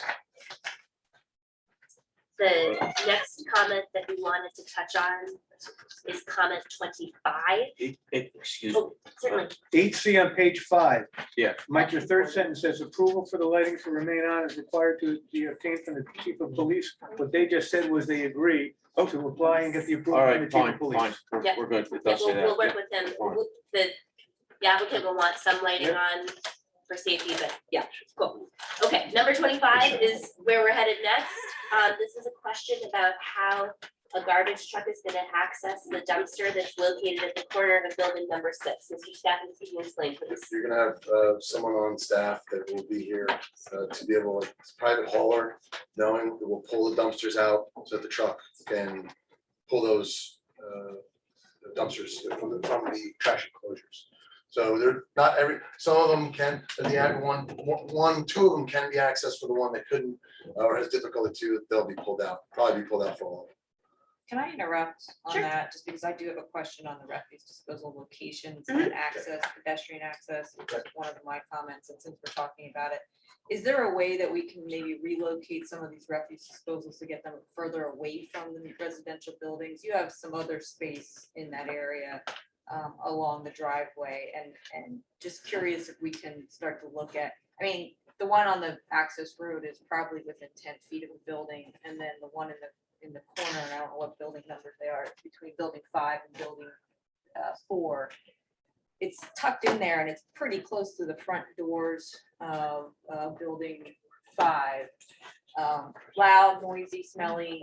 I think that there's probably better locations for the refuse disposal. Would you be open to looking at other locations? Really, we'll work with you on Okay. that. I mean, I will say this is one of those items where I've had some applications where they say, gee, the trash enclosure's so far away, who's Yeah. ever gonna wanna walk to it? So it's just Find one of a your, balance, I get it. yeah, so if we may, we'd like to work with you to find the right balance, the right distance. Okay. And the other thing I just had recommended is that I noticed that the only opening for people to get into the refuse disposal are the bigger doors. Is there a way to get a pedestrian door so that they can get in without having to open the big doors? And there's lots of, types of models out there for that kind of, okay, thanks. It's a win.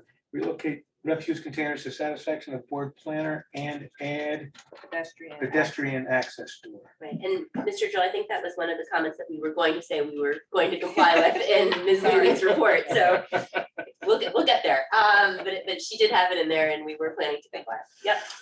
Comment number 28, Mr. Stafford, this is about providing accessible ramps, and I just wanted to clarify that we'll provide those wherever it's warranted by the grades, Absolutely, correct? yes. Let's see. Next, I think it's number 38. Yes. This was asking about how water usage is going to be metered. If you can just. Yeah, the building, there'll be a master meter for each of the buildings. So water, as Ms. Coffey indicated earlier, sewer and water it's being billed to the tenants by, being built to Ingerman and then split out to the tenants. So there'll be individual water meters to each one of the buildings, but not to each one of them. Okay. So that was, well, actually, that question was answered earlier, so. Right, yeah, and correct. just to reiterate, again, the landlord is one paying the bill. So it won't be passed on to the That's tenants. right. Yeah, just to be clear. The next one is one that was already previewed for us, number 53. So the applicant is agreeing to have their geotechnical engineer on site for all of the testing. The one tweak that we wanted to make to that comment is that we will provide the proof drilling and grouting if it's warranted based on the conditions that are observed on site. We don't want to do it if it's not necessary. Correct, Mr. Scavenius? Do I make that statement to, no, Yeah. I was gonna say, no, that's perfectly reasonable, of Yeah, course, okay. We just didn't want any confusion, so I think we're seeing eye to eye. Then comments 63 through 69 were the ones that talked about the new stormwater management rules. So, and we've already talked about how Mr. Pinelli, Mr. Drill, and Mr. Scavenius and I will coordinate. And I just wanted to add one other thing to that. Certainly. So we did the built-in exemption that's in the ordinance and incorporated by reference to regs. But there's also a question when an applicant applies for amended preliminary.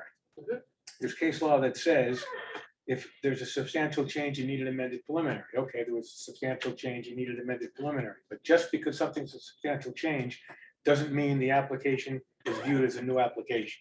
So there's case law that says if the changes, they might be substantial, but if the changes make the development less intensive and not more intensive, then it would not be a new application, because if this application was deemed a new application, someone can make an argument that the new stormwater ordinance applies. So in my opinion, this should not be treated as a new application. It's an amended application, but it's not a new application because the changes, even though they're substantial,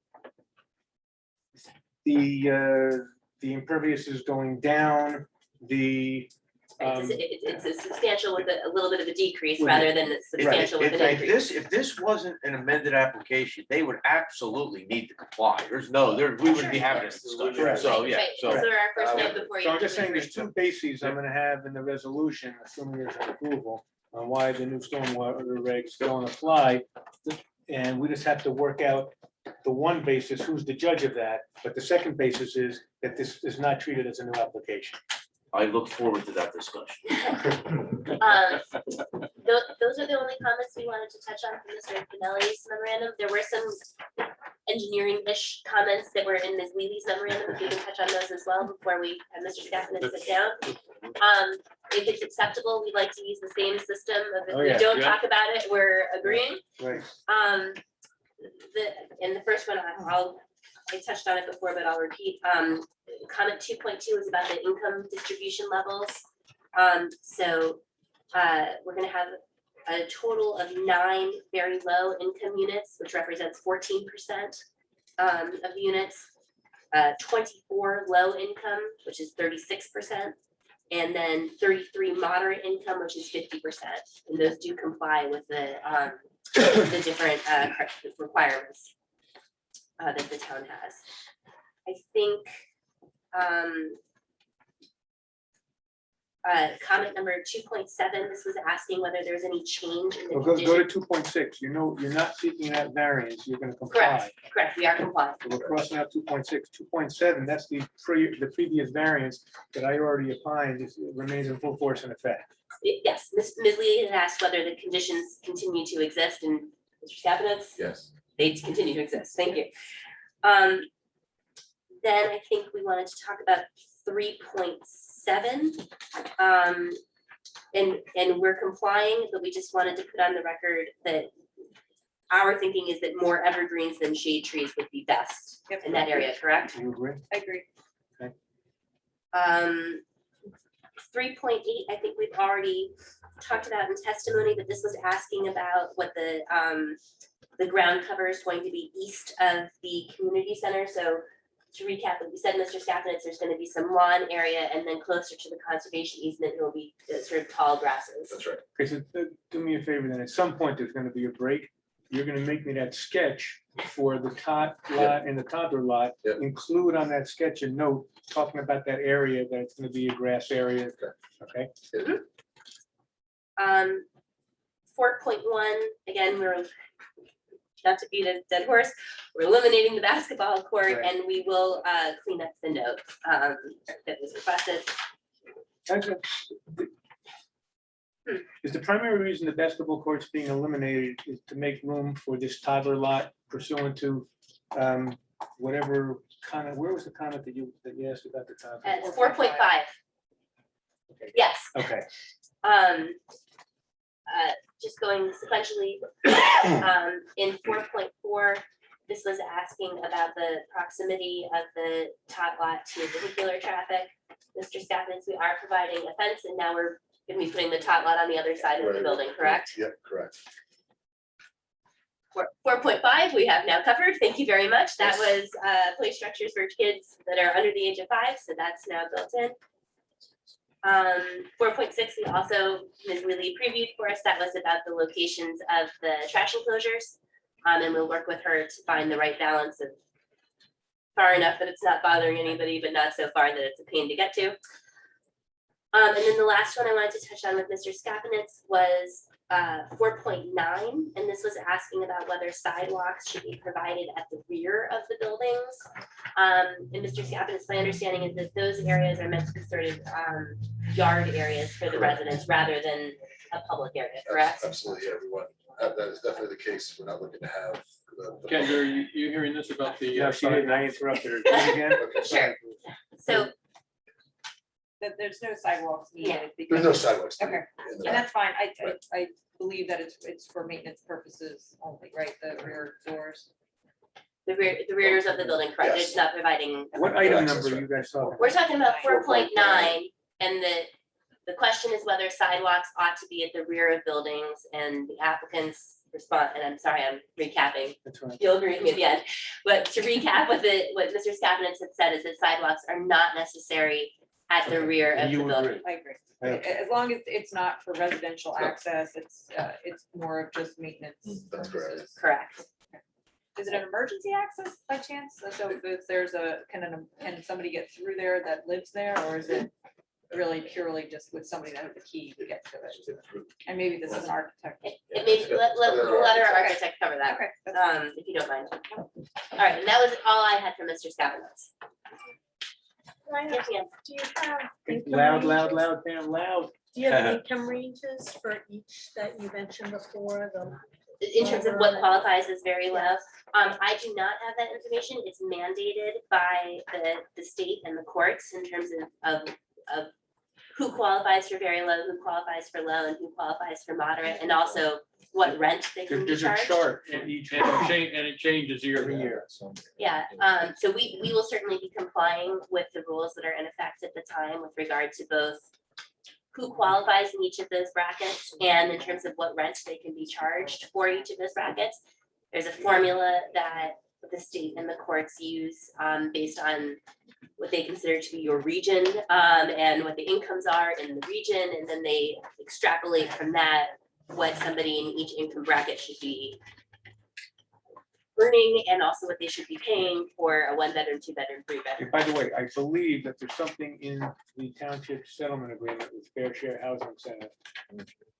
I think it's an exhibit in there, and that exhibit has the chart. If you guys email me tomorrow and ask me, I'll email it to you. It's probably on the website. Yeah, I'm sure it's Yeah, on I the think website. it's on the website. Yeah, I know, I've seen it. And we will certainly be complying with it.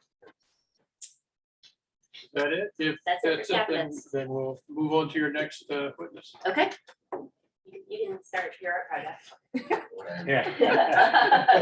Okay, our next witness Actually, it's a good is, idea. Yeah, are you gonna need exhibit A1? If not, let Brett take it. I think we ought to play it safe. I'll probably reference it. I'll do it at the Because end. there were some. Ask at the end. all right. Our next witness is Mr. Healy from WRT Design. He's our architect.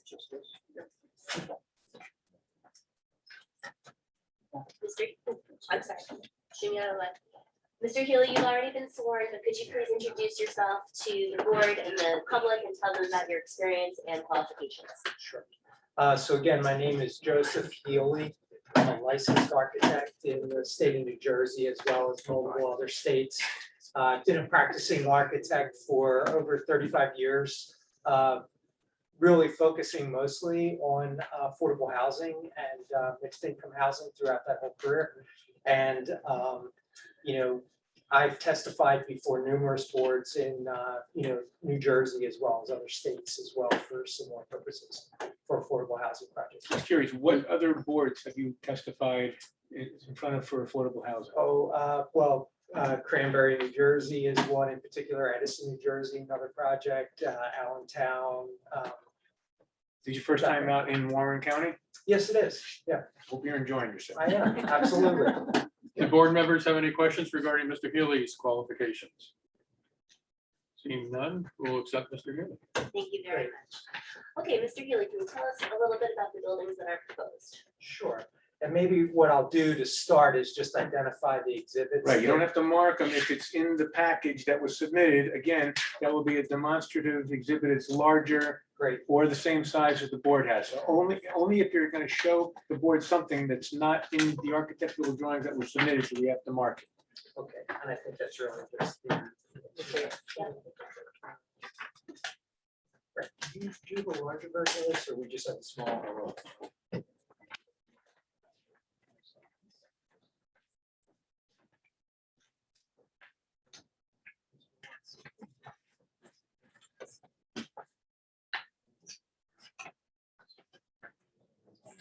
So maybe it's just the small ones. Okay, that's fine. Yeah. So the two exhibits that were already in the package is the rendering. It's on the easel right now, which is the view to the interior of the project. Use this as a reference from this entry drive area over here, looking into the development this way. And the second rendering. That second rendering, is that in the package or not? This is an additional rendering. Okay, so we're gonna mark this one as exhibit A3. We're holding out A2 for Mr. Scarbonett's homework.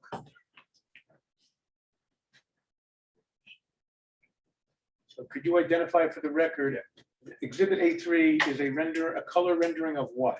It's a view from Greenwich, looking, from Greenwich Street. And I would say that it's looking back toward the intersection of Dumont and Greenwich, along that edge of the property itself. So you're basically across the street in Greenwich Chase, looking to the south, correct? Yeah, you're Right, here you're looking okay. across the project this way. So basically, you're looking at the Greenwich frontage of the project. That's probably a better way to describe it. So and then I'd like to introduce another exhibit, which I'll You just need distribute. a Dan wait for you. Sure. Which is gonna be exhibit A4. These are little minis that I'll just pass around if that's all right. Can you identify what exhibit A4 is? Yes, it's an exterior finishes board.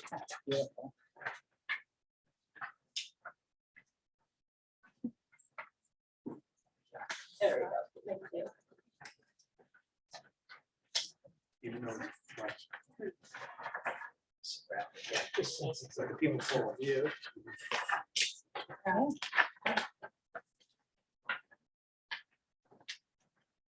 Instead of calling it an exterior finished board, but it's not a board, I'm gonna call it an exterior finish exhibit. How's that? Exhibit, sure, I'll mark that. A4.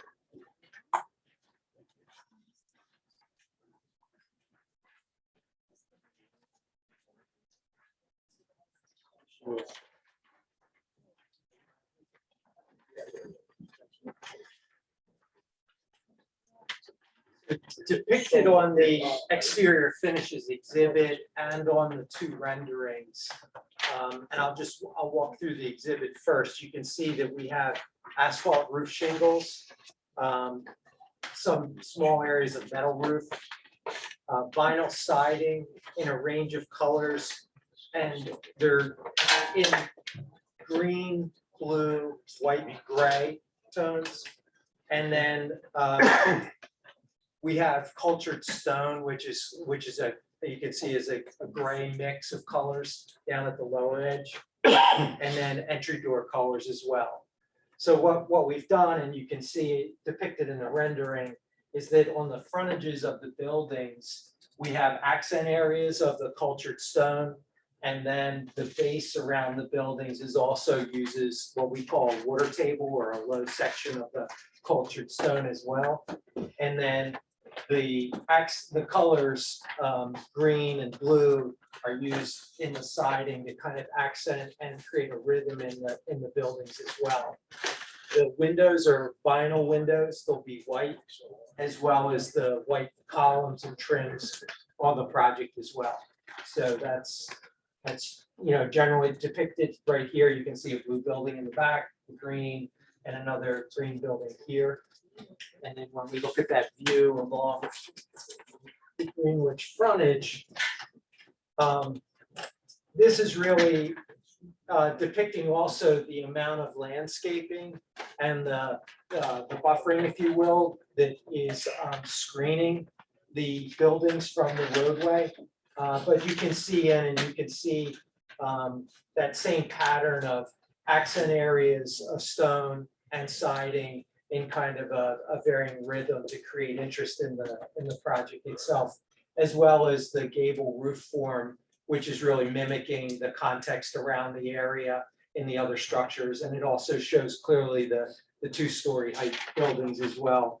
We did particularly pay attention to this frontage here to create interest because the fronts are obviously of the buildings are facing the parking areas and the entry areas.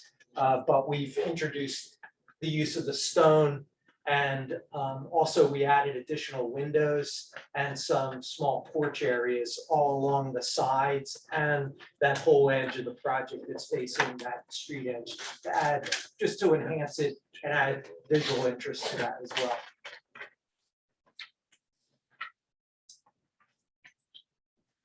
And I guess the other details would be the community building, which I didn't mention in particular, but the community building is really the same complementary set of materials. It's the same stone. That'll actually be green because it's really nice accent color along that edge of the property. And I know maybe we'll get into that detail later, but the trash structures, which are interspersed within the residential, we would paint those to match the predominant colors of the siding so that they would blend in as well into that context of the buildings. And Mr. Healy, no change to the floor plans for any of the units compared to what was shown at preliminary, correct? That's correct. And then I know we had a question earlier about what's happening inside of the community building. And I think that's going to include maintenance room, restrooms, resident services room, management suite, as well as a community room, correct? That's correct. Yes. And the fitness room. That's right. And the community room, since there was the discussion about the play areas, is actually on the side of the building. You know that what faces the sheet play. on the architectural plans, you have a floor plan for that community building?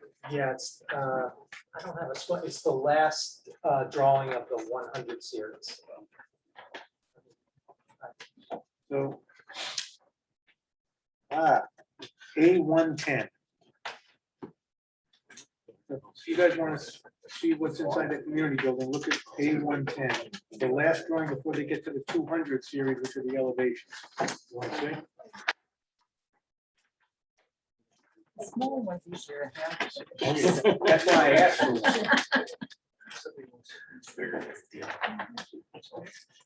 So for the community room, do they? Louder.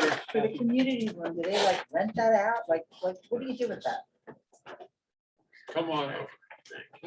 So the tenants may reserve it. So if you're having a Super Bowl party or your kid's birthday party or something like that, you can reserve the room to have it be a private space. And then,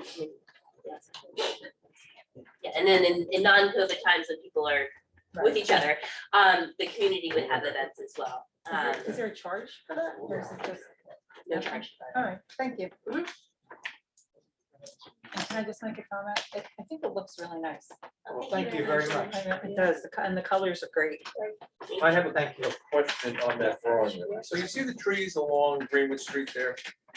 Can you make a point when you plant them that you don't plant them under the telephone lines? You My don't like wife the way lives they on prune Greenwich them, Street, huh? and she sees these trees and then they come out and they cut half the tree down. So it's like 40 feet away from the street. The situation at my house. Yes. Did you see where we planted the trees across the frontage of the park? Right. Exactly. The project itself. We'll do it. So you're ready for finish your testimony or? We have some comments from the memos that we need to go through, but we're happy to take comments now Is this from a good the time for board. some public. questions? Do any of the board members have questions? Nope. No? Anyone from the public have any questions for this witness? Nope, no, okay, then Couple of comments from the memos that we just wanted to touch on. In Mr. Nelly's memorandum, he asked whether the buildings are going to be sprinkled. Yes, all of the buildings will be sprinkled. Yep, comment number. Comment number 11, You're like starting to sound like me. and just I to mean, be it's one of the clear, reports. I know, that's all the right. residential buildings are going to be a 13R sprinkler, and the community building is going to be a 13 sprinkler, correct? That's correct. And we will also be providing fire department connections on the buildings as well, correct? Fire department connection as well, yes. Have you sent this to fire chief yet, by the way? We Well, have not you- made a separate I'm submission. I sure don't know that's in- whether, I'm sure it's in my report, so you might as well get that show. Sure. Joe Mexi is the fire chief, very responsive, but obviously he's gonna need to review this. and we'll coordinate offline to make sure he gets a set if he hasn't already. And then in Ms. Leely's memorandum, 4.8 was asking for materials, and you all have your exhibit A4 on that. And then comment 410, there was a question about it says buildings 5, 6, and 10 located along the frontages of Dumont and Greenwich. We don't have 10 buildings, nobody panic. So I think that it was just a typo. It was supposed to be buildings 5, 6, and 4. Oh, And you're what right, sorry about that. yeah, no, we knew what you meant. But we would propose to provide additional plantings and evergreens along there, just to make sure that we're softening the facades along the frontages. Okay, I think that would be helpful. I think especially with building 5 that has the side facade facing Greenwich Street, that's probably the most prominent, and I think you've done a great job with the rear of the buildings to make them feel very front-like. But I think those side buildings, they're just, yeah, they're, right, exactly, they're just probably lacking a couple of windows, so if we can get some evergreens in there to kind of take away the starkness of the vinyl siding, I think that would certainly be helpful. Yes. And can you just clarify, when you said that the refuse disposal will be the colors of the prominent buildings, what is that? Can we just say what the color is Hold on on one that? second, Mr. Haley. What number is that? 4-6. So, I know, sorry. No. Ms. Leely, the refuse containers will have the cultured stone Oh, around the okay. enclosure. Okay. Okay, what number is this? Hold on, I'll find it. I think it's 4-2. 4-2, thank you. Ah. So that's gonna be cultured stone. Cultured Yes. stone, hold on. Thank you. And cultured stone from exhibit A4 is the El Dorado Dry Creek, correct? Indeed, Okay. yes, and the idea is that it'll be the same cultured chip. Yep.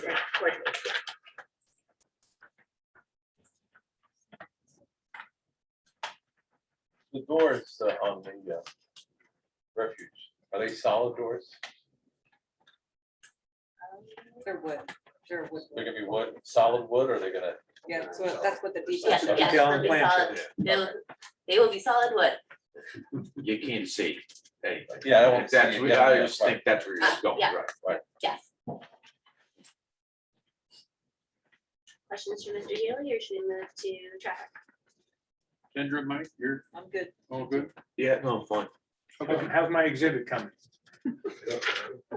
Jesus. So I we'll don't go know, to Mr. traffic Carey might taking. need it, so you- Yeah. All right. Okay. So, Mr. Paraguay, I don't know where to be. Mr. Paraguay, if you could please introduce, yeah, Can you give that exhibit? to Amber Cohen? oh, the one that he did. Yes, that Yeah, one. it's just all right. Thank you. There we go. All right. Mr. Paraguay, please introduce yourself to the board and the public and tell them about your experience and credentials. Sure, my name's Craig Pergoy, Peregoy. I have a bachelor's degree in civil engineering from Virginia Tech. I'm a licensed professional engineer in New Jersey. Been working as a traffic engineer for over 20 years, and I testify like this pretty much on a nightly basis, although lately Brady Bunch style on the computer screen, so it's nice to be out in person again. The board have any questions about Mr. Paraguay's qualifications? Not, then we'll accept this witness as well. Thank you very much. So Mr. Paraguay, if you can talk to us a little bit about the changes that were made to the plan, specifically the new crosswalk that's being proposed and the change to the access to the site, please. Sure, yeah, I think I bored you guys the last time for the preliminary with all the nitty gritty of the traffic report, so I'll just tell you what's the same and what's different. What's the same with the traffic report is that we show that the driveway works great. We don't have any impact at the intersection of Greenwich and Dumont. Same number of units, same traffic generation as I went through at the preliminary. What's different is initially we had the 2 driveways on Dumont Road. We've now consolidated that to 1 driveway, which I think is Get louder and a little slower. sure. Again, we had the 2 driveways on Dumont Road with the preliminary, and now we've consolidated that to 1, which I think is an improvement. And the second change was we're working with the county to create a proper crosswalk across the, I guess it's the westbound approach of Greenwich Street. There's 2 curb ramps there now. People are walking across there now, but it's uncontrolled. So we're going to be able to put that crosswalk in, and we're working with the county on exactly how that's going to look, and with Mr. Finelli's input as well, and to how that's going to wind up working out. But it will be a proper control and safer crosswalk. So that's really the main differences. Again, I'm happy to go through any of the traffic report stuff again, because one, keep everybody awake if we don't have to go through that again, because Why as don't I you said, ask, the does results are anyone- the same. Does anyone want him to go through the traffic report again? I don't think Well, so. and Mr. Fairwood, the traffic impact has not changed because the number of units has not changed, correct? Correct. The only reason that I have an updated report issued is because the county likes the language to be a certain way. And but it's really the same. Guts. So when the preliminary was done, as I recall, you guys were trying to get approval from the county for the crosswalk. Can we say that they've bought into the crosswalk at this point? I would say the approval is going to be subject to the county Yes. approving that crosswalk. So Section 22B of the municipal land use law says you make it subject to. If you ask him this question, Bruce, it's speculation. Even though it might be educated speculation, you're going to get speculation for the answer. If you want to get speculation, ask him. Let's get speculation. I was looking at, I thought we were beyond speculation. That's why I asked the question. Yeah, Mike, speculate. Us engineers, we never speculate. Okay. All right. Board members, do you have any questions for this witness? No, it's a speculation. You speculate the county's gonna say, okay. Does the- Preliminarily talked to them at this point. It's You're not like last time. still a preliminary talk. Yes. Let me It's just ask matter a how- question for my own, actually, like, somewhat on point. Have you had further discussions or meetings or whatever with the county after our field meeting? No. Okay, We've thank submitted and they're getting their. Okay. traffic in shape. So I'm just curious if that has gone anywhere. Okay. Yes, has not yet. Does the public have any questions for this witness? We do not, no. Thank you. Okay, I think So- we've had enough time to draw. So I where are, I think Mr. Scapinitz has done his art project. If you'd like him to Yeah, explain I what think he's it- done. right. Let's recall Mr. Scabbard. Let's see your exhibit A2. I'm calling it before I see it, drawing of the reconfiguration of the community building, comma, tot lot, comma, toddler lot, comma, dog run / park and lawn area. Yes, Is that what it shows? yes. Where is the drawing? Ah, so you didn't do a separate drawing A2, you drew on Oh, A1. I drew on A1. Mr. Scavenge, you should come over here to see if you can see what you drew on A1.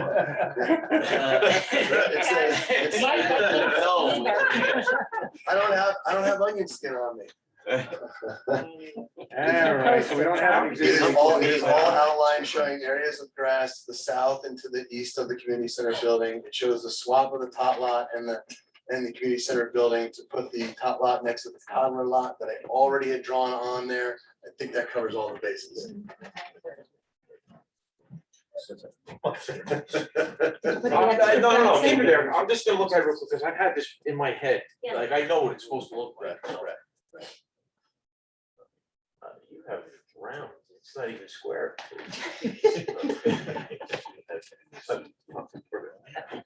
Listen. Oh, Are you gonna be able to make me a copy of that with the blue, being able to read through the green? I will do it. I'll scan it and it'll all come through. No problem. Okay. So, better than you and me. sounds like Um, congratulations. So those are all of our witnesses. I can sum up quickly if you like. We can. I pause if assume you your want comments. summation is gonna be, I assume the applicant continues to comply with all the ordinances. You've agreed to basically every single condition that the board experts have suggested, and you want the board to grant approval subject to its regular conditions and all the plan revision conditions in the two extra reports. Yes, thank you, Mr. Drury. Great closing. Do we need to open up for comment? Yeah, from the public. Okay.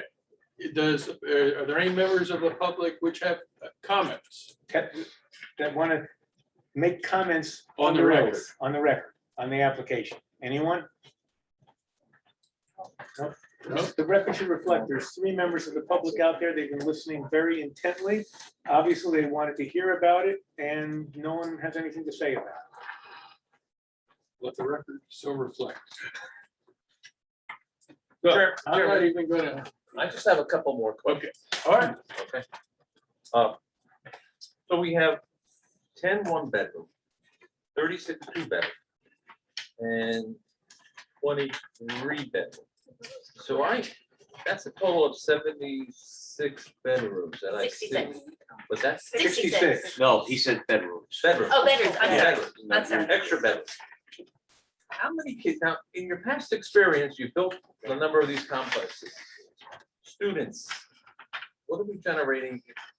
What can we expect? I asked this question once before. I know the school board is interested in that. So, There's a calculation on the website. There's a calculation on the website based on the Rutgers Yeah. most recent yeah, study. but, okay, that's Rutgers study, but you guys have built similar complexes. What has your, I mean, it's within the. So hold on, I have to say who you are. So, Mr. Long, Another we asked person you to be sworn in. sworn. Yep. Can you raise your right hand? Do you swear or affirm that the testimony you're about to give will be the truth, the whole truth, nothing but the truth? Yes, Could you identify yourself for the record? Jeffrey Long, Development Principal, Ingerman, And how do you spell your name? GEOFFREYLONG, Okay. And you said you were a development principal at. Principal at Ingerman. Okay. And representative for Greenwich, Dumont Urban Renewal Associates. Okay. Can you answer the question that the board member asked? Yeah, it's an estimate. We usually find that we're within 10 to 15% of the Rutgers study in terms of estimate. I won't say that it's usually to the low end. It's usually a little on the higher end of that Rutgers study, but within 10 to 15% of that. I can't really off the top of my head calculate for you to that extent, but I would say this, the 1 bedrooms, the majority of the time are all seniors. So you generate, rarely do you generate a kid out of there. And then, the 2 bedrooms, you're getting 1 kid usually if that, and then. Pardon? Rarely do you generate a kid until Oh, yeah. I mean, you can generate them, but they're not sticking around for school in the 1 bedroom. Right, and moving to a 2-bedroom, they're generated in the 1 bedroom. Right. So you don't have kids. I know, sorry, it's a Find humor where Oh, man. planner terms, right? Right, turn it into a health Yeah, class. Exactly. Right. But anyhow, you're usually getting around a kid for a 2-bedroom, and then a little more than round 1.5 to 2 for 3. to 3 bedroom? Because you also have to understand is that it's school age, right? Right. So you have a decent chunk of the kids that are going to be 0 to 5, and then the school age kids tend to have a little less than that. One final question. When do you anticipate breaking ground? Sure. Assuming that this approval comes through and then the other ancillary approvals come through and expect time frame. We're thinking that we're gonna break ground probably late winter, early spring, so February, March area of 2022. It's a 14 to 16 month build out. So that would then land us with a completion probably during the summertime of 2023. So, and we'll have resident people moving in probably at the end of that, that June area of 2023 when you get down to it. Thanks. 24 school year. 23, 24 school year, September of 23. Yeah, I guess I- Right. So there's no occupancy of any of the units until all the units are done? No, but That's what, the way kind of, that's what you said. no, but I'm just, the way that I'm seeing this particular job kind of shaking out is that like, Because the buildings site- will be staggered. I'm they'll sure, be right. staggered, but it's, you'll probably have like a 2-week gap between them. Just because of the size of them being 2-story buildings going up relatively quickly. And I think that the major issues here are gonna all be site generative. So it's really getting through the site work here Lucky me. and pouring those foundations and getting through that foundation period. That's gonna be the real move here. And then after that, like I said, I anticipate that you're gonna, in terms of framers, you're gonna have framers like doing 2 buildings at a time with like a 2 to 3 week gap between them, and you have 6 buildings. So is it some of these communities where you have like 10 buildings and 24 units of building, you can, as you point out, have a lot of spread where you have like, 4 months between the first occupancy and then you get your final CO. But just because of this site and the fact that you have like 12 unit buildings and like I said, 2-story buildings, you're gonna have them all kind of hit. But you're pretty gonna quickly. be, you're a go when you break ground. Your This, intent is so to put up all 6 buildings. like, absolutely. okay, Just to be that's- clear, specifically when it comes to the tax credit program is that we have to complete the entire project like within a 24-month period. So by the end of 2023, we need to be completed, fully done, full COs for that. So that's a federal requirement. So there's no phasing, there's no, we're gonna build 2 of these and then the other 4 pads are gonna sit there. Like, once we put a shovel in the ground, we have to hit the ground running. We have to get it done, in a quick succession. Thank you. Quick question. Any issues, getting building supplies during this whole COVID time? I mean. Do you have some lumber? Does anyone have lumber? Let me ask you about those deadlines then. No, so we're past the worst of it right now, assuming that, things aren't going crazy, but just like lumber being the worst example of it was up 3 times. And now it's come back to like 25% over where it started the beginning of the year. So we're fine on that. Appliances are pain. You guys all know that if you go to Home Depot and you try to buy a washer, dryer, or anything like that, you're gonna get whatever they have in the store. We're talking about like 6 to 8 month lead times on stuff like that. But for better, part of the thing about working with Ingerman and part of what we offer is that, we have our in-house controlled construction company. So the guys that are gonna build this like work for me. So I'm not hiring a third party GC, all the way, pretty much at this point, we're buying all lumber, like when we start the job. So we're not buying a piecemeal. We write a big check, we put it out at 84 lumber, it has the tag on it. And when it comes to appliances, windows, things like that, we're front loading and have to just write the checks like pretty much once we start ground, which, isn't our favorite thing as a company to have to be out like, a couple $1 million in materials ahead of a job, but that's kind of like the nature of what it is. We have the purchasing power to do it, we have the ability to do it. That's So what kind do of you how we've do? been Like, let's say operating. things get out of your control, like the COVID, another wave hits or something. You go for an extension to the state and that's something that. There was No. a federal extension granted for COVID prior, but we met all our deadlines. Okay. And we never stopped working. We never had anything kind of come up. Like, honestly, we're a big enough shop that, it was a real pain for us. Like, it wasn't the most fun time that I've had in terms of like worrying about like, whether we, listen, we'd have stories where it'd be like a guy would all of a sudden, be gone from a site and then, they had to pull a crew off because the guy, foreman died and they can't, because of this labor shortage, you can't even find someone right now. Yeah. So like, that's the world we're operating in, but we're a large enough company at this point that we have enough resources to go out there and get it. And we, like I said, we hit all of our requirements through COVID without the need for any extensions or anything from the feds for help. So, One question. Oh. You guys were here a little more than 2 years ago for starters, and we're talking about residents potentially end of 2023. We're talking the middle of the summer of 2023. That's the. And then obviously we expect the lifespan of such a development to be 20, 30 years at least, right? That you'll have. That's at minimum, it has to be. Yeah, so it's a 30-year period with a 15, so it's 45 years. Let me pause. So what, because you guys are talking about different things, I think. So what you're talking about is there are affordable deed restrictions that are going to be put on the project, which have a 30-year time frame with a 15-year extension. So Right. there's a 45-year period where this development will be providing affordable housing to the community.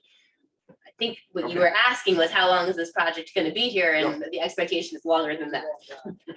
Okay, so yeah, so there's quite a horizon we're looking at here, and I'm just hurting. I wonder if we should be talking about electric vehicle charging. So that was actually a comment in the review memoranda that I think Mr. Finelli. Right, just so you understand, there was a state statute that was signed into law, which makes it a requirement on any preliminary approval that they require it. But this is an amended preliminary, so they're grandfathered from that, but you could ask them if they have any plans of providing electric charge stations, but technically they're grandfathered from the operation of that Or new is law. it a Just so you big know, deal just to so you know. convert? So we're. This same Ingerman and Kate, let her Yeah. talk. so they appeared down Route 78 in Clinton on their project, which was after that law. So there, they had to comply. So what's the deal here? So we are providing 6 electric vehicle charging spaces at this point, which as Mr. Drill started to explain, we are grandfathered in by virtue of our preliminary approval, so we don't yet have to do the total brain damage and understanding the new law.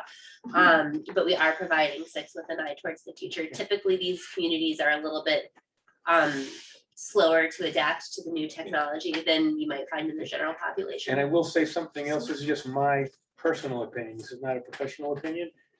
The statute's gonna end up having to be refined a little, because I didn't think it through, it applies everywhere.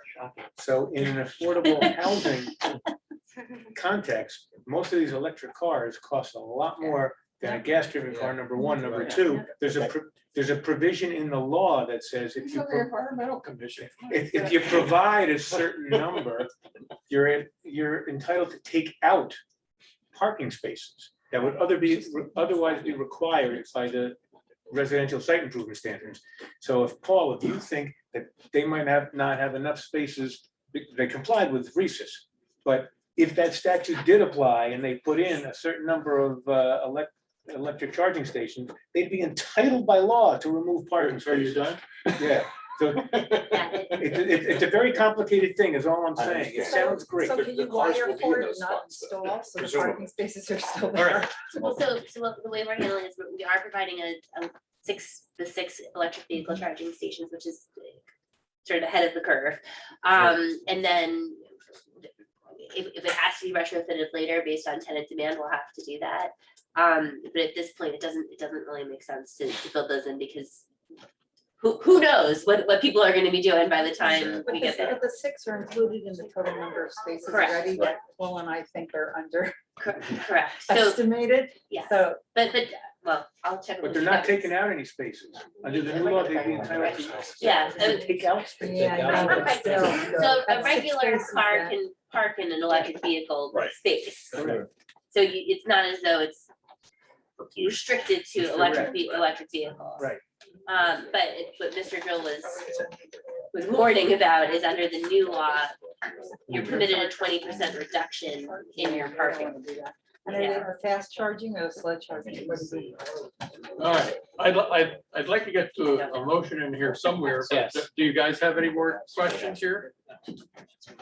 So I won't even attempt to bring this. The motion will be to grant amended preliminary and initial final site plan approval, subject to all the conditions that we discussed in the board's standard conditions. I'll make that motion that he just said. Yes, I'll second it. Roll call. Paul Bean, Yes. Joseph DeChello, Yes. Frank Marchetta, Yes. Bill Cognac, Yes. Bruce Williams, Yes. Kathy Cullen, Yes. Mark Scuderi, Yes. Joseph Piama, Yes. and Jeremy Blunt. Yes. Okay. There you go. Thank you. everybody. Appreciate it. Thank you very much for all your help. I don't believe we have anything else left to discuss, so let's get that all important motion. I'll make that motion. Motion to adjourn. Joe seconds it. All in favor? Aye. Same. We're adjourned.